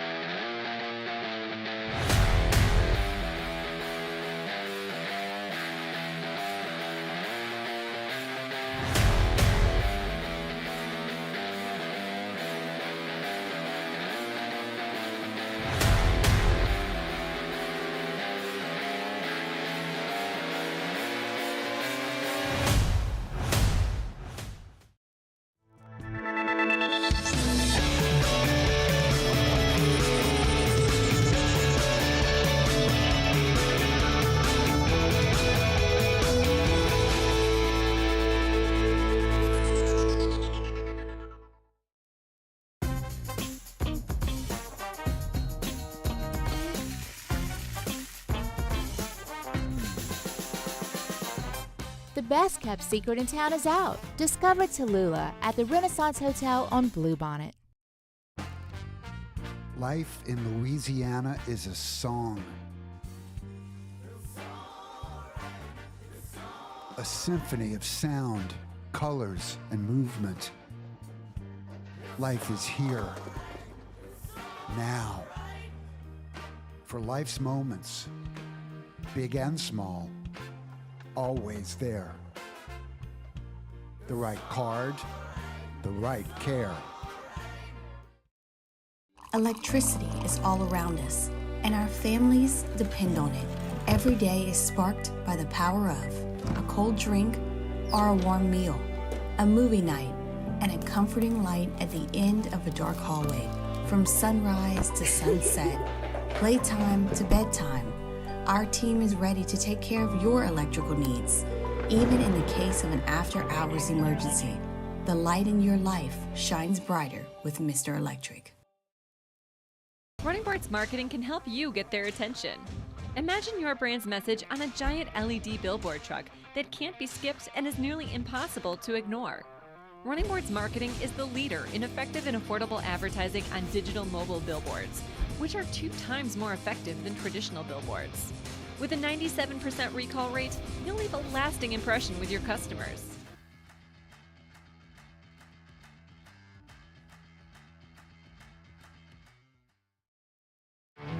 There it is, the extra mile, on the border of expected and extraordinary, for those willing to go further, like vans customized for work or play, with safety and tech to keep you connected, supported by a 5-star sales, service, and finance team, and backed by the 1-star you know. So go the extra mile. It's never Sandegriff joined me and Jimmy out for the Tuesday edition of Live at Lunch. We are at Doe's Eat Place on Government Street in Mid-City. Andy Isco and Dwayne Colucci join us, and we do first class, second class, no class. Live at Lunch, 11 a.m. weekdays on 104.5 ESPN Baton Rouge.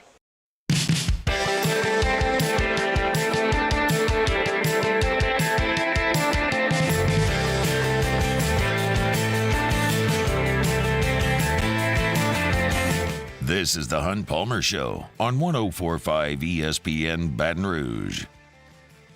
A tough start for LSU basketball in the Charleston Classic. Built a 15-point lead on Dayton.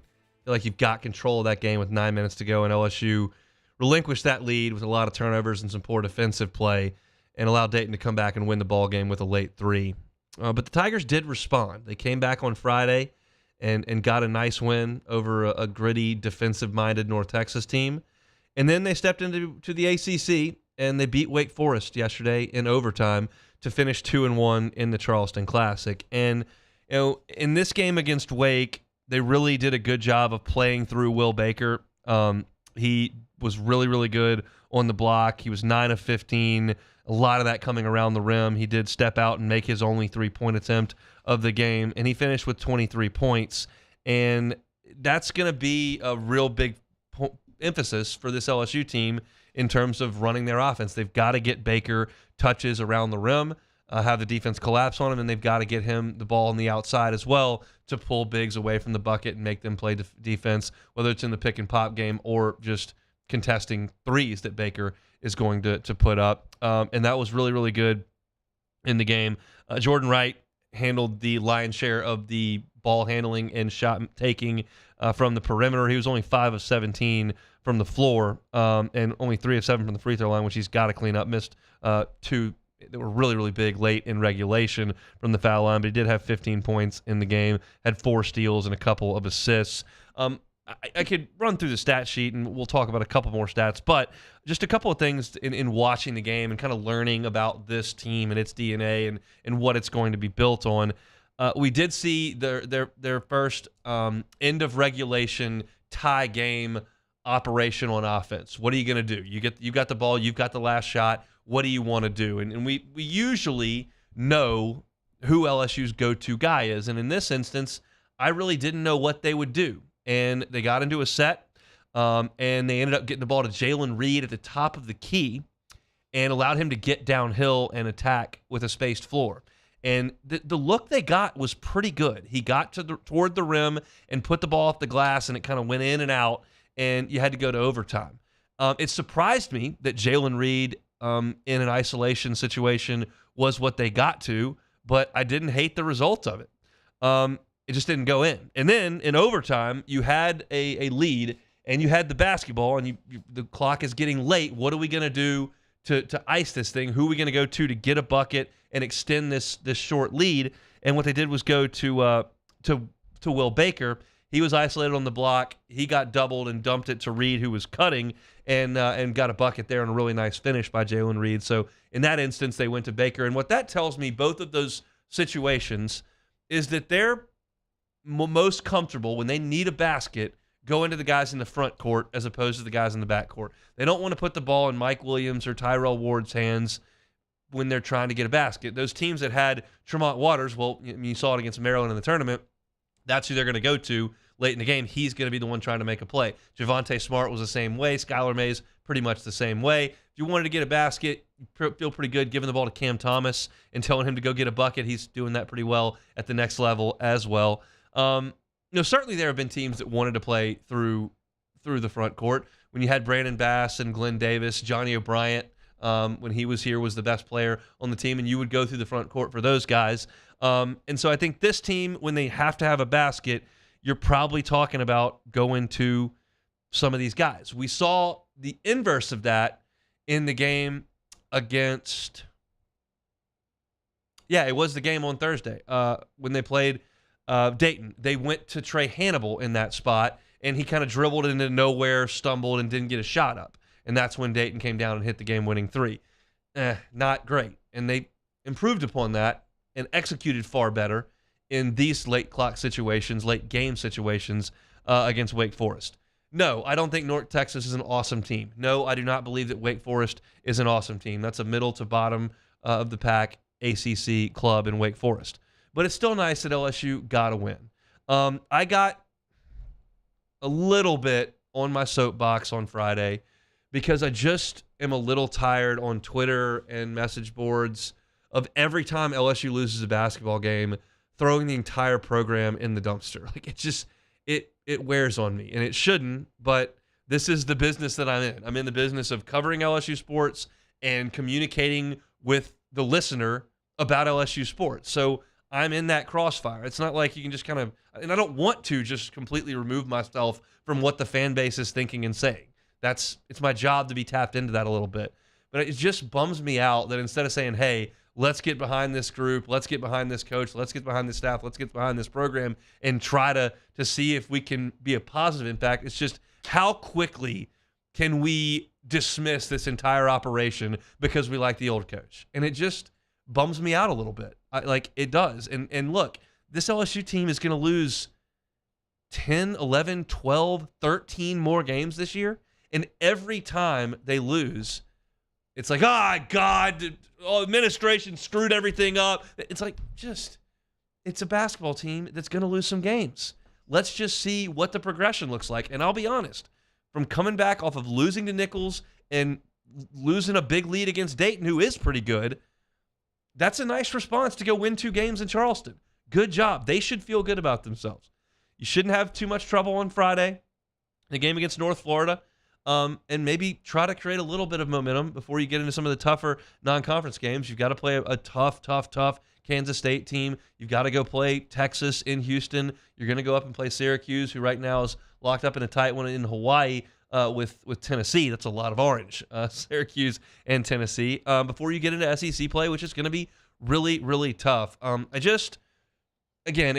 shouldn't care, and I shouldn't get up on my soapbox. It sounds preachy, and it's not all that endearing, but I'm pulling for these guys. I want them to do well. I want them to win, and I'm going to give them the opportunity to build this program and to build to where we'd like this thing to get.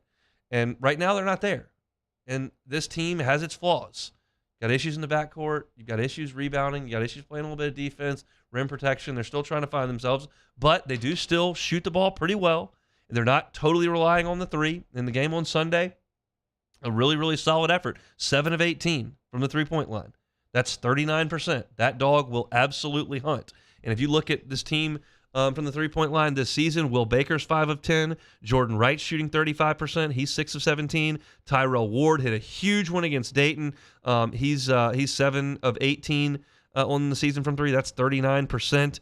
Carlos Stewart and Mike Williams need to shoot a little bit better. They're combined 7 of 25 on the year. So that's quick math, 28% from those guys. I'd love them to shoot it a little bit better. But it's a solid team offensively. They've got a couple of go-to guys that they can count on for some scoring. And they were resilient in coming back from a tough loss to Nichols. It was compounded by a tough blown lead against Dayton to go and get some gritty wins away from home against North Texas in an overtime game against Wake Forest that they certainly could have lost. So good on the Tigers, good on Coach McMahon. And let's hope they move things forward on Friday when they take on North Florida. The Ospreys, the Fighting Smoke Lavals, will be coming in to the PMAC, and we'll see what they can do. Then we'll talk about that down the road a little bit. But a 2-1 weekend for LSU in Charleston. That, in my mind, is a success for the LSU basketball program. So we'll leave that right there. Chris Blair, we'll talk a little bit about some LSU hoops, but a lot of football with the voice of the Tigers coming up next. You are now listening to The Hunt Palmer Show. LWCC is Louisiana Loyal, elevating and celebrating champions of Louisiana. Marucci Sports, a champion of Louisiana, started here in the capital city of Baton Rouge in a backyard shed, carving out bats. All of a sudden, they've developed into one of the leaders in baseball equipment development, and that's for a number of reasons. It's the talent they've got working there, which they bring into Louisiana and keep in Louisiana, and it's also just the forward-thinking nature that they've got over there at Marucci with their baseball performance lab. It's phenomenal stuff. They're also a leader in terms of tourism here in Baton Rouge. They have the Marucci World Series each and every summer, brings thousands in to watch youth baseball every single year. Marucci Sports is a champion of Louisiana. If you know of a champion of Louisiana, whether it's a business, nonprofit, maybe just a person, let us know. Go to lwcc.com/champions and nominate a new champion of Louisiana. Marucci Sports, a champion of Louisiana. LWCC is Louisiana Loyal. In times of need, get a full list of phone numbers, websites, and other important emergency information on the Demco Stormwatch page at 1045ESPN.com. It was a humid day, barefoot children play, looking for that summer shade, time to slip away. Oh, Louisiana, some kind of hold on me, like cypress stumps, your roots are planted deep inside of me. Electricity is all around us, and our families depend on it.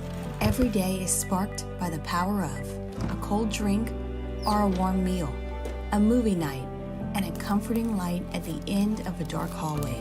From sunrise to sunset, playtime to bedtime, our team is ready to take care of your electrical needs. Even in the case of an after-hours emergency, the light in your life shines brighter with Mr. Electric. I've been doing business with Luba for 25 years.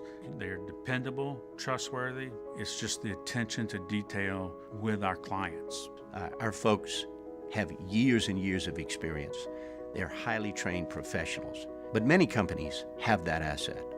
What I'd like to think makes Luba a bit different is that we use those talents in a way that truly is dedicated to serving the needs of the folks who depend on us.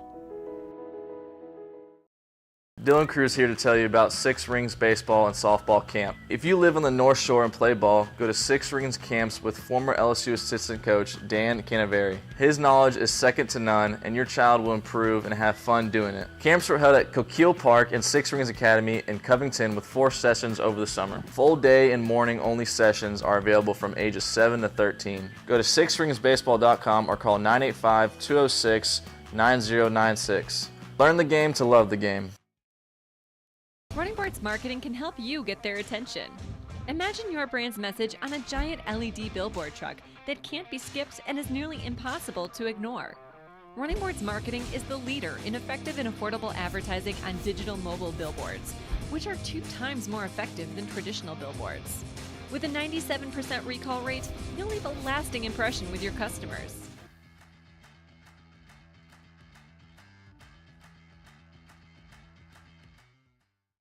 Gulf Coast Office Products is a nationally recognized Savin office equipment dealer based right here in Louisiana. Over 100 employees strong, Gulf Coast has the boots on the ground to support all vertical markets, from education, engineering, legal, and finance. With the latest in office technology, from desktop to production segment units, Gulf Coast and Savin have the perfect fit for you. Call 225-756-2644. That's 756 on Thanksgiving Day as we bring you 3 different NFL games. The early kickoff is the Packers and Lions. Immediately following that, it's Commanders and Cowboys. And then the late game, the 49ers at Seahawks. Again, catch all of these on Thanksgiving Day right here on 104.5 ESPN Baton Rouge.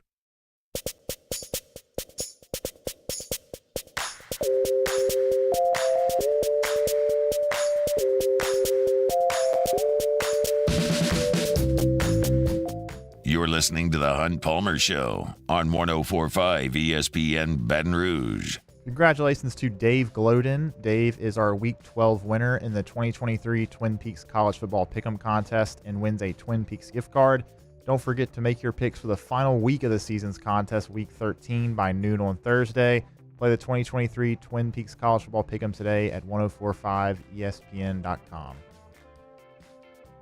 And chat here with Chris Blair, the voice of the Tigers. They got the Brian Kelly Show coming up tonight from TJ Ribs at 7 o'clock. So if you want some delicious grub, chance to talk some football with the head man of the Tigers, you can do so tonight instead of Thursday, with it being Thanksgiving holiday. Chris Blair will be there, but he joins us now here. Chris, how are you, sir? Doing good, Hunt. Doing a little prep for tonight's show and watching 2 future LSU opponents on the hard court battle in Hawaii, Syracuse and Tennessee, which a little sluggish start for both, but both teams look pretty good. They're going to present some challenges. Syracuse, of course, next week will host LSU up in the Carrier Dome. Yeah, it's we were talking about that a little bit earlier as well. And the Tigers got a couple of wins on the hardwood up in Charleston. I know you were a little busy, but what have you seen from this Tiger team, especially over the weekend with a couple of wins after a tough loss to Dayton? Yeah, I mean, I think that Dayton loss, you come off back-to-back, last-minute, last-second losses, and you wonder how a team can bounce back. I mean, eventually you start, seeing those things in your dreams, with the clock zero and you're down a point or two. And I thought they did a really good job, again, with a quick turnaround, dropping that game Thursday in a battle and then coming back and picking up the win on Friday, and then getting a chance to take on an ACC foe in Wake Forest, which, LSU and Wake Forest have seen quite a bit of each other in basketball the last several years. And baseball. And baseball, yeah, that's right. But, again, another game where a play here, play there is the difference in it. And you get to overtime, you miss that opportunity to win in regulation. And then let's give props where props is deserved. I thought they just took over the game in the overtime session, outscored Wake Forest big and was able to get the win. So a successful business trip, to say the least, which I think will pay dividends against really, 2 very good mid-major programs and an ACC opponent. So we'll find out this coming Friday. North Florida, the Osprey will fly in to the Maravich Center, and then, like I said, next Tuesday after the Thanksgiving holiday, you take on Syracuse up there. So, I like the way the schedule is built. I've said that from the start of this season, and I like the way this team is coming around a little bit. And I know you and I had multiple discussions last year about Tyrell Ward, and I think both he and Jalen Reed, if they can continue to develop the steps they took from the end of last year to what we're seeing now, where they're kind of 2 of the go-to men for this team, I like it. You be making the trip to upstate New York?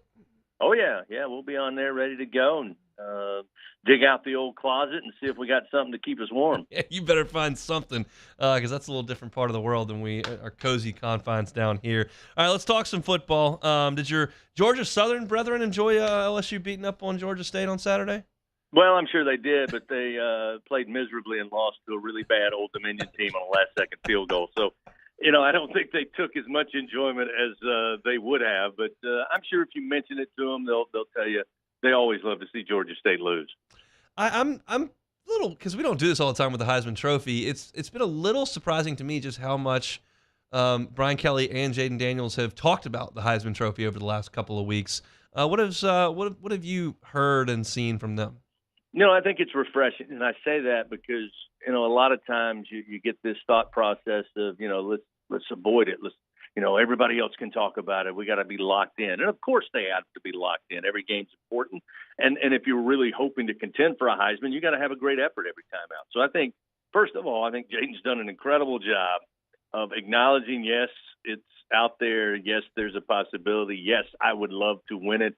Yes, I am thrilled that I'm even part of the conversation, but yet doesn't kind of, at least over the last 3 to 4 weeks, doesn't seem like to really affect the way he goes, plays, and prepares for a game. And then from the coach's standpoint, a lot of times you get that coach speak, which is, that's for other people to decide, and, that doesn't impact. We can't control that. That's out of our control, which, of course, Coach Kelly acknowledges. But at the same time, he feels like, he said it again today. I thought he was pretty demonstrative last week, but today he just came out and said, this kid's pretty good at football, and he's the best player in college football in 2023. And he keeps going back to what I've said to piggyback off Coach, which is, the fact is, watch the film, turn off commentary, just watch the film, watch him glide around the field and just avoid tackles and see the field and go to the angle that nobody can get him when he gets up to speed. And then if you want to, pull out the books and look at the stats. And, I gave Charlie Hannegriff a big compliment earlier today, and it's true. I was on the way home from the game Saturday night, and they were talking about, would he be the favorite? What are the odds? And Charlie said, look, if you want to argue passing from a quarterback standpoint, yeah, a couple of categories. Penix looks really good. Nix looks really good. Jaden looks really good. But if you throw in the fact that he's rushed for over 1,000 yards, and those guys at max, I think 120 plus is what Nix has. And I think when I looked this morning, Penix with all of the sacks is like +5 net yards rushing. That again, we're done. That's the separator to me. He does it all. And there's nobody in college football doing what he's doing right now with the eye test and the numbers. When I look at Texas A&M, the strength of their defense is the big dudes up front that are getting tackles for loss. They're getting sacks, but they're big and physical. And when I think about those guys coming to Tiger Stadium, even if they do beat LSU's offensive line, they can't catch Jaden Daniels. And I've been watching this for 3 months now. You're watching it with binoculars every single week. Even if the offensive line does get beat, those 285-pounders are a waste of time back there. Yeah, I think that's what we've seen. And I go back to what Coach Napier mentioned following the game against Florida. He was kind of befuddled as to, I'm not really sure how you go about stopping this offense and mainly Jaden Daniels.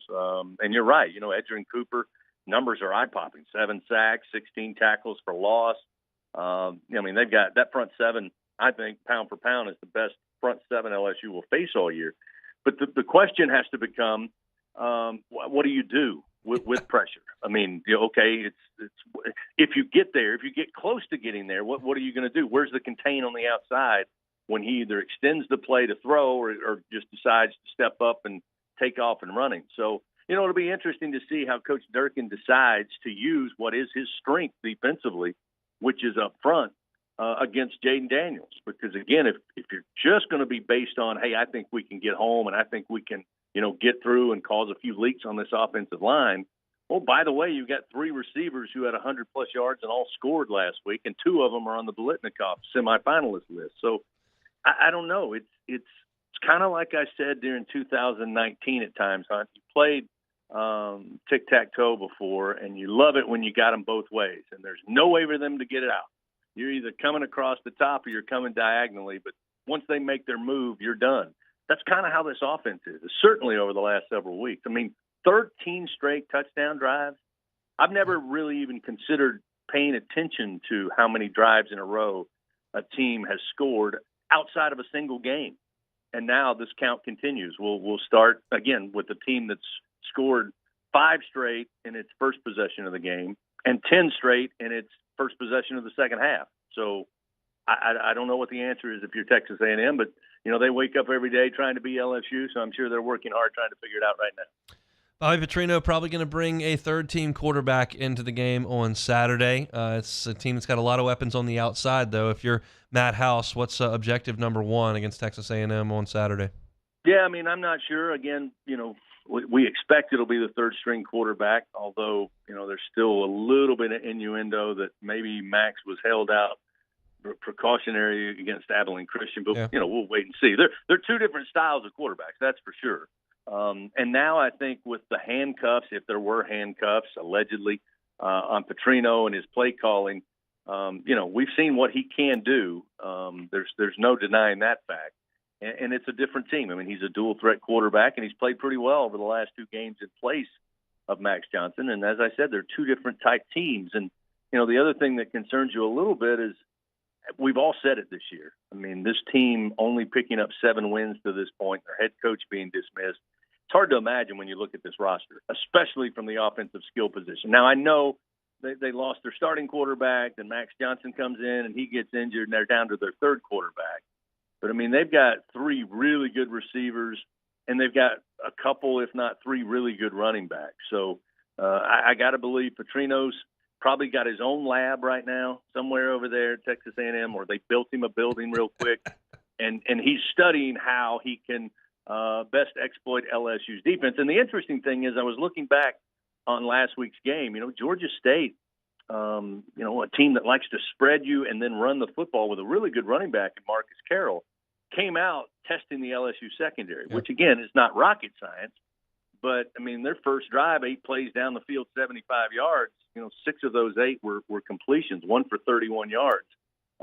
So, again, you look at the receivers Texas A&M has, depending on which quarterback we see, I think they'll challenge the secondary early and often on Saturday morning. What's the order tonight at TJ Ribs? I'll probably go red beans and rice, probably to go home. I think that's what I'll do. Sometimes I mix it up and do the baseball steak. But I got to save up for Thursday, so I'll do probably. And they always give me a smaller portion of rice, which I appreciate. I don't know why, but maybe they just look at me and go, "He doesn't need the full rice. Let's give him the small portion of rice." So I'll do the sausage and beans. Folks, he's fully indoctrinated in Louisiana culture. He's eating red beans on a Monday, just a South Louisiana tradition. All right, Chris, enjoy the show tonight, and we'll see you on Saturday early morning. All right, set your alarm, man. I'll be there. Chris Blair, the voice of the Tigers tonight. Brian Kelly show 7 o'clock, and we'll see him on Saturday. The pregame show on the network will start up at 9 a.m. on Saturday as we get ready for an 11 o'clock kickoff between LSU and Texas A&M. Let's come back and close things out. It's a Monday edition of the Hunt Palmer Show. The Hunt Palmer Show. Storm season's in the rearview mirror, but there's another one coming. You know that. So protect yourself from power outages. You can do it with Boudreaux's Electric. They've been operated by the same family, Neil and Melissa Boudreaux, for 40 years. They are a certified Generac generator dealer, a premier Generac dealer, which means they're in the top 3% nationwide. Just give them a call, have someone come out, tell them what you need. This is how many square feet we have. This is what we need running if the power goes out. And they'll customize a generator for you. Not all are created equal. Maybe you want to power a big house all the way up. Well, they can do that for you. Maybe you're a little bit more modest home, but you want to make sure everything's running. They can do that. Maybe you just want to make sure the AC and the fridge and the freezer are working. Maybe the television. They can make that happen for you as well. Got to give them a call. They got that new location opening up in Gonzales, first of the year, but that number is already up and running. So if you call 225-300-9389, 225-300-9389, you'll get Boudreaux's Electric. They'll get a tech out. You can have that generator installed in a matter of weeks. Boudreaux's Electric. Boudreaux's Electric. Our listeners fire off their opinions on the jimsfirearms.net hotline at 499-1045. Keep listening for your next chance to shoot us your thoughts with the jimsfirearms.net hotline on 1045 ESPN Baton Rouge. There it is, the extra mile, on the border of expected and extraordinary for those willing to go further, like vans customized for work or play, with safety and tech to keep you connected. Supported by a 5-star sales, service, and finance team. And backed by the 1-star you know. So go the extra mile. It's never crowded because so few have what it takes to go there. Mercedes-Benz Vans. Electricity is all around us, and our families depend on it. Every day is sparked by the power of a cold drink or a warm meal, a movie night, and a comforting light at the end of a dark hallway. From sunrise to sunset, playtime to bedtime, our team is ready to take care of your electrical needs. Even in the case of an after-hours emergency, the light in your life shines brighter with Mr. Electric. The world's leaders in obesity research, obesity medicine, and obesity science are right here. We're doing something that no one's ever done, or trying to answer a question that no one's ever asked before. Pennington is a real jewel when it comes to research. We are finding the solutions to the world's worst chronic disease, which is obesity. Louisiana needs Pennington Biomedical.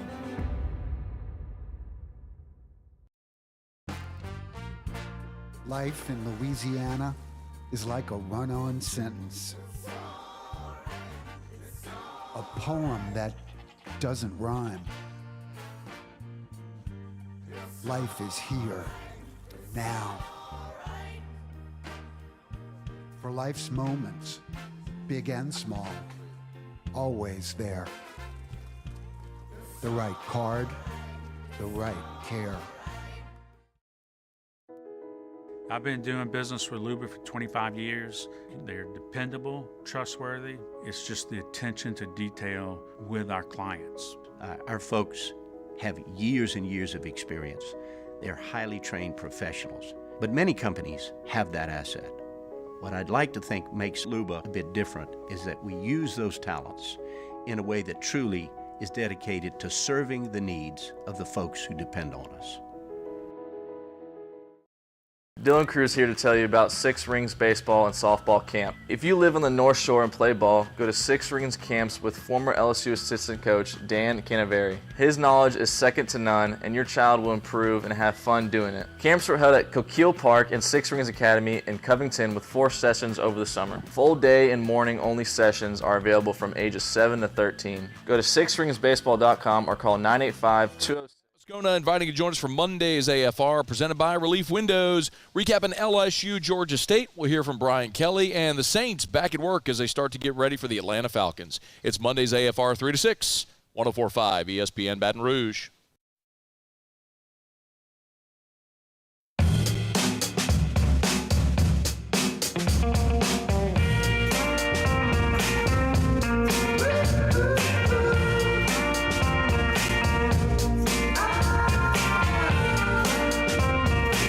You're listening to the Hunt Palmer Show on 104.5 ESPN Baton Rouge. As Chris Blair mentioned in that last segment, a couple of future LSU basketball opponents are dueling in the Maui Invitational. Of course, had to move it to the University of Hawaii's arena because of the fires that have gone on in Hawaii. But Tennessee, who's in the top 10 in the country, playing Syracuse down in Hawaii, and the Vols lead early in the second half by 9. It's 38-29. Tennessee's got a good team this year. We'll see if Rick Barnes' team can make a push deep into the NCAA tournament. Had a good run last year, but got beat by Florida Atlantic, I believe. But haven't quite cashed in on some of the talent levels that they've had in Knoxville on the hardwood. And Syracuse trying to find its identity post Boeheim. So we'll see the Orange next Tuesday at 6 o'clock as part of the SEC ACC Challenge. All right, Beck, take it or leave it. All right, first one here. Jimmy Johnson will be inducted into the Cowboys Ring of Honor 30 years after being fired.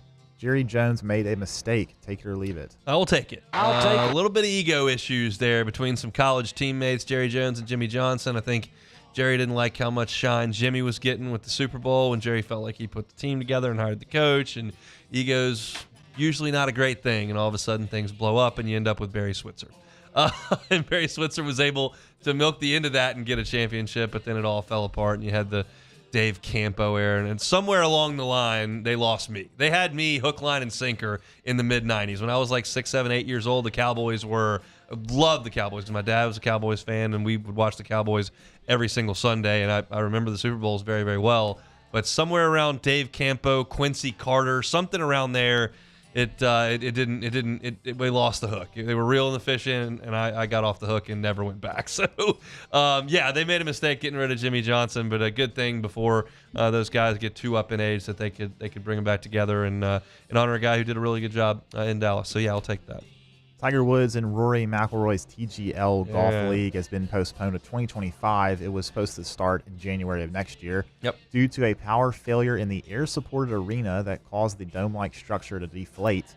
Air-supported buildings, take it or leave it. Probably going to leave it. Did you see pictures of this? Yeah, I mean, it looks like a circus tent. Yeah, that they just like, deflated like when you take a spacewalk for the kids and you deflate it and all sits on the ground. Yeah. Yeah, and then the water got everywhere. That's a tough scene. Why don't we just build a building? Normal building, you know? I mean, just one that has support structure. Yeah, it's just a normal building. Yeah. I don't think funds are an issue here. We got Tiger Woods involved. Like I think we can make it happen. Especially in Florida. It's not Fire Fest. Right. Like we have some capital here. Yeah, and if you're doing it in Florida, you might want to build something that might be able to withstand a hurricane. You know? Yeah, just not great. They're trying to make this thing take off, and I'm on board with some of it. I'm not on board with a little bit of it, and this was just an error to build something that, whatever, if you want to call it building something, the whole thing's dumb. Yeah. But it's going to cost them a year. All right, next one here. The record for the most ever paid for a golf pin flag was set last night when someone paid $43,798 for the flag that was used on the 12th hole at Amen Corner for the second round of the 2019 Masters. And the caveat, of course, is it is signed by the 2019 Masters champion, who is Tiger Woods, paying $43,000 for a flag. Take it or leave it. It's what does it mean to you? Like if I'm paying $43,000 for a flag, like that's not good that's not where my finances need to be geared here. But if you've got the cash, go ahead and get it done. I'm just not like overly into like autographs and stuff like that, memorabilia and stuff like that. Like I do like history and the fact that it did fly on 12, which is maybe the most historic or the most famous hole in the world. That's cool. It was the second round instead of the last round, but Tiger did sign it. Like I see the benefits, and $43,000 for a lot of people is just a drop in the bucket. Right. So if it's one of those people, then that's fine. But I'm gonna leave it because I don't need the flag. All right, last one here. The Chargers lost 23-20 to the middling Packers, with Jordan Love having his best game of his career, throwing for 322 yards and 2 touchdowns, which notably is also the first Packer quarterback to throw for over 300 yards since Aaron Rodgers. Clearly. And Chargers head coach Brandon Staley said he has full confidence the way they were playing. He answered pretty angrily to a reporter asking if they would make any changes. The Chargers will be in the coaching market this winter. Take it or leave it. I'll take it. I've spent a lot of time saying that I thought that the Saints would hire Jim Harbaugh. I now think the Chargers are going to hire Jim Harbaugh. I still believe that Jim Harbaugh is in the final portion of his Michigan career. There's too much weird stuff going on up there, and like it's just the whole thing's weird. So I think he's going to get to the NFL, and I think he'll do a good job. And if you can go to a place that's got a ready-made quarterback that's ready to roll, like that just doesn't happen all the time. And so that opportunity, one, it's San Diego, where he obviously played and has coached at University of San Diego and has spent a lot of time there. And you got a good quarterback, plus the weather's fantastic. I'm all in on that. Yes, you're jumping into a division that has Patrick Mahomes and Sean Payton, so that's a little bit intimidating to a degree, but it's a pretty good opportunity, and I doubt he's ready to run from a challenge. He's been good everywhere he's ever been. There's a time there at Michigan, it was just hard for us to remember now, where they were just so mediocre and middling, and we just thought they'd never get over the hump. The last 3 years have kind of squelched that. So I feel like he's headed back to the NFL, and I think that's a great spot for him in San Diego. There's no way they're going to stand pat. They continue to put a solid roster together, and they got a quarterback that's playing at a Pro Bowl level, and they're not winning anything. And that's got to eventually, it's got to be the coach's responsibility. So that's it for Take It or Leave It here on this Monday edition of the Hunt Palmer Show. Just a reminder that we will be off on Thursday, like most of you will. We'll have a national schedule that'll run, but we will be working on Friday. We'll have our full setup of shows for a Football Friday at the end of this week. So if you're off work on Friday and you're going around town doing some shopping or whatever the case may be, maybe you're driving into Baton Rouge because you're going to the game early on Saturday morning, just lock us in on Friday for a full Football Friday. We'll come to work with bells on Friday when most people are enjoying some time away. We talk about sports. It's fun, so we'll do that. But a normal week coming up the next couple of days. As I mentioned with Chris Blair earlier, the Brian Kelly Show will air tonight on Eagle 98.1. You can find that 7 o'clock or go join them at TJ Ribs. If you missed any of the show today, I opened talking about LSU and Georgia State, as well as Jaden Daniels for the first 30 minutes of the show. Denton Day, SiriusXM's college football overtime, was with us at 1:30. I gave my prediction on how the Saints are going to finish at 1:45. You can find that on YouTube. Hunt on Saints is our Saints channel. Subscriptions going up and up and up on there, and we appreciate you all for doing that. If you haven't subscribed yet, please do. And then in the second hour, my picks against the spread from Friday in the SEC and my thoughts on the SEC action of the weekend, LSU basketball reaction, and the voice of the Tigers, Chris Blair, with us at 2:30. You can catch all that on demand, 1045ESPN.com's on demand tab, Apple Podcasts, Spotify, Google, or of course on YouTube, where our full shows are archived every single day. That's it for me. Matt's about to drive you home on After Further Review. We'll see you tomorrow, same time, same place. It's 1 to 3. It's the Hunt Palmer Show, 104.5 ESPN, Baton Rouge. When it comes to ending cancer, we push forward, always working together for you. That's why our cancer experts at Ochsner have clinically integrated with MD Anderson Cancer Center. This means advanced cancer care, including access to life-saving clinical trials and integrating care to treat the whole you. Introducing Ochsner MD Anderson Cancer Center. Long live you. His name was Cain. He had a horse along the countryside. I saw him ride. One day they found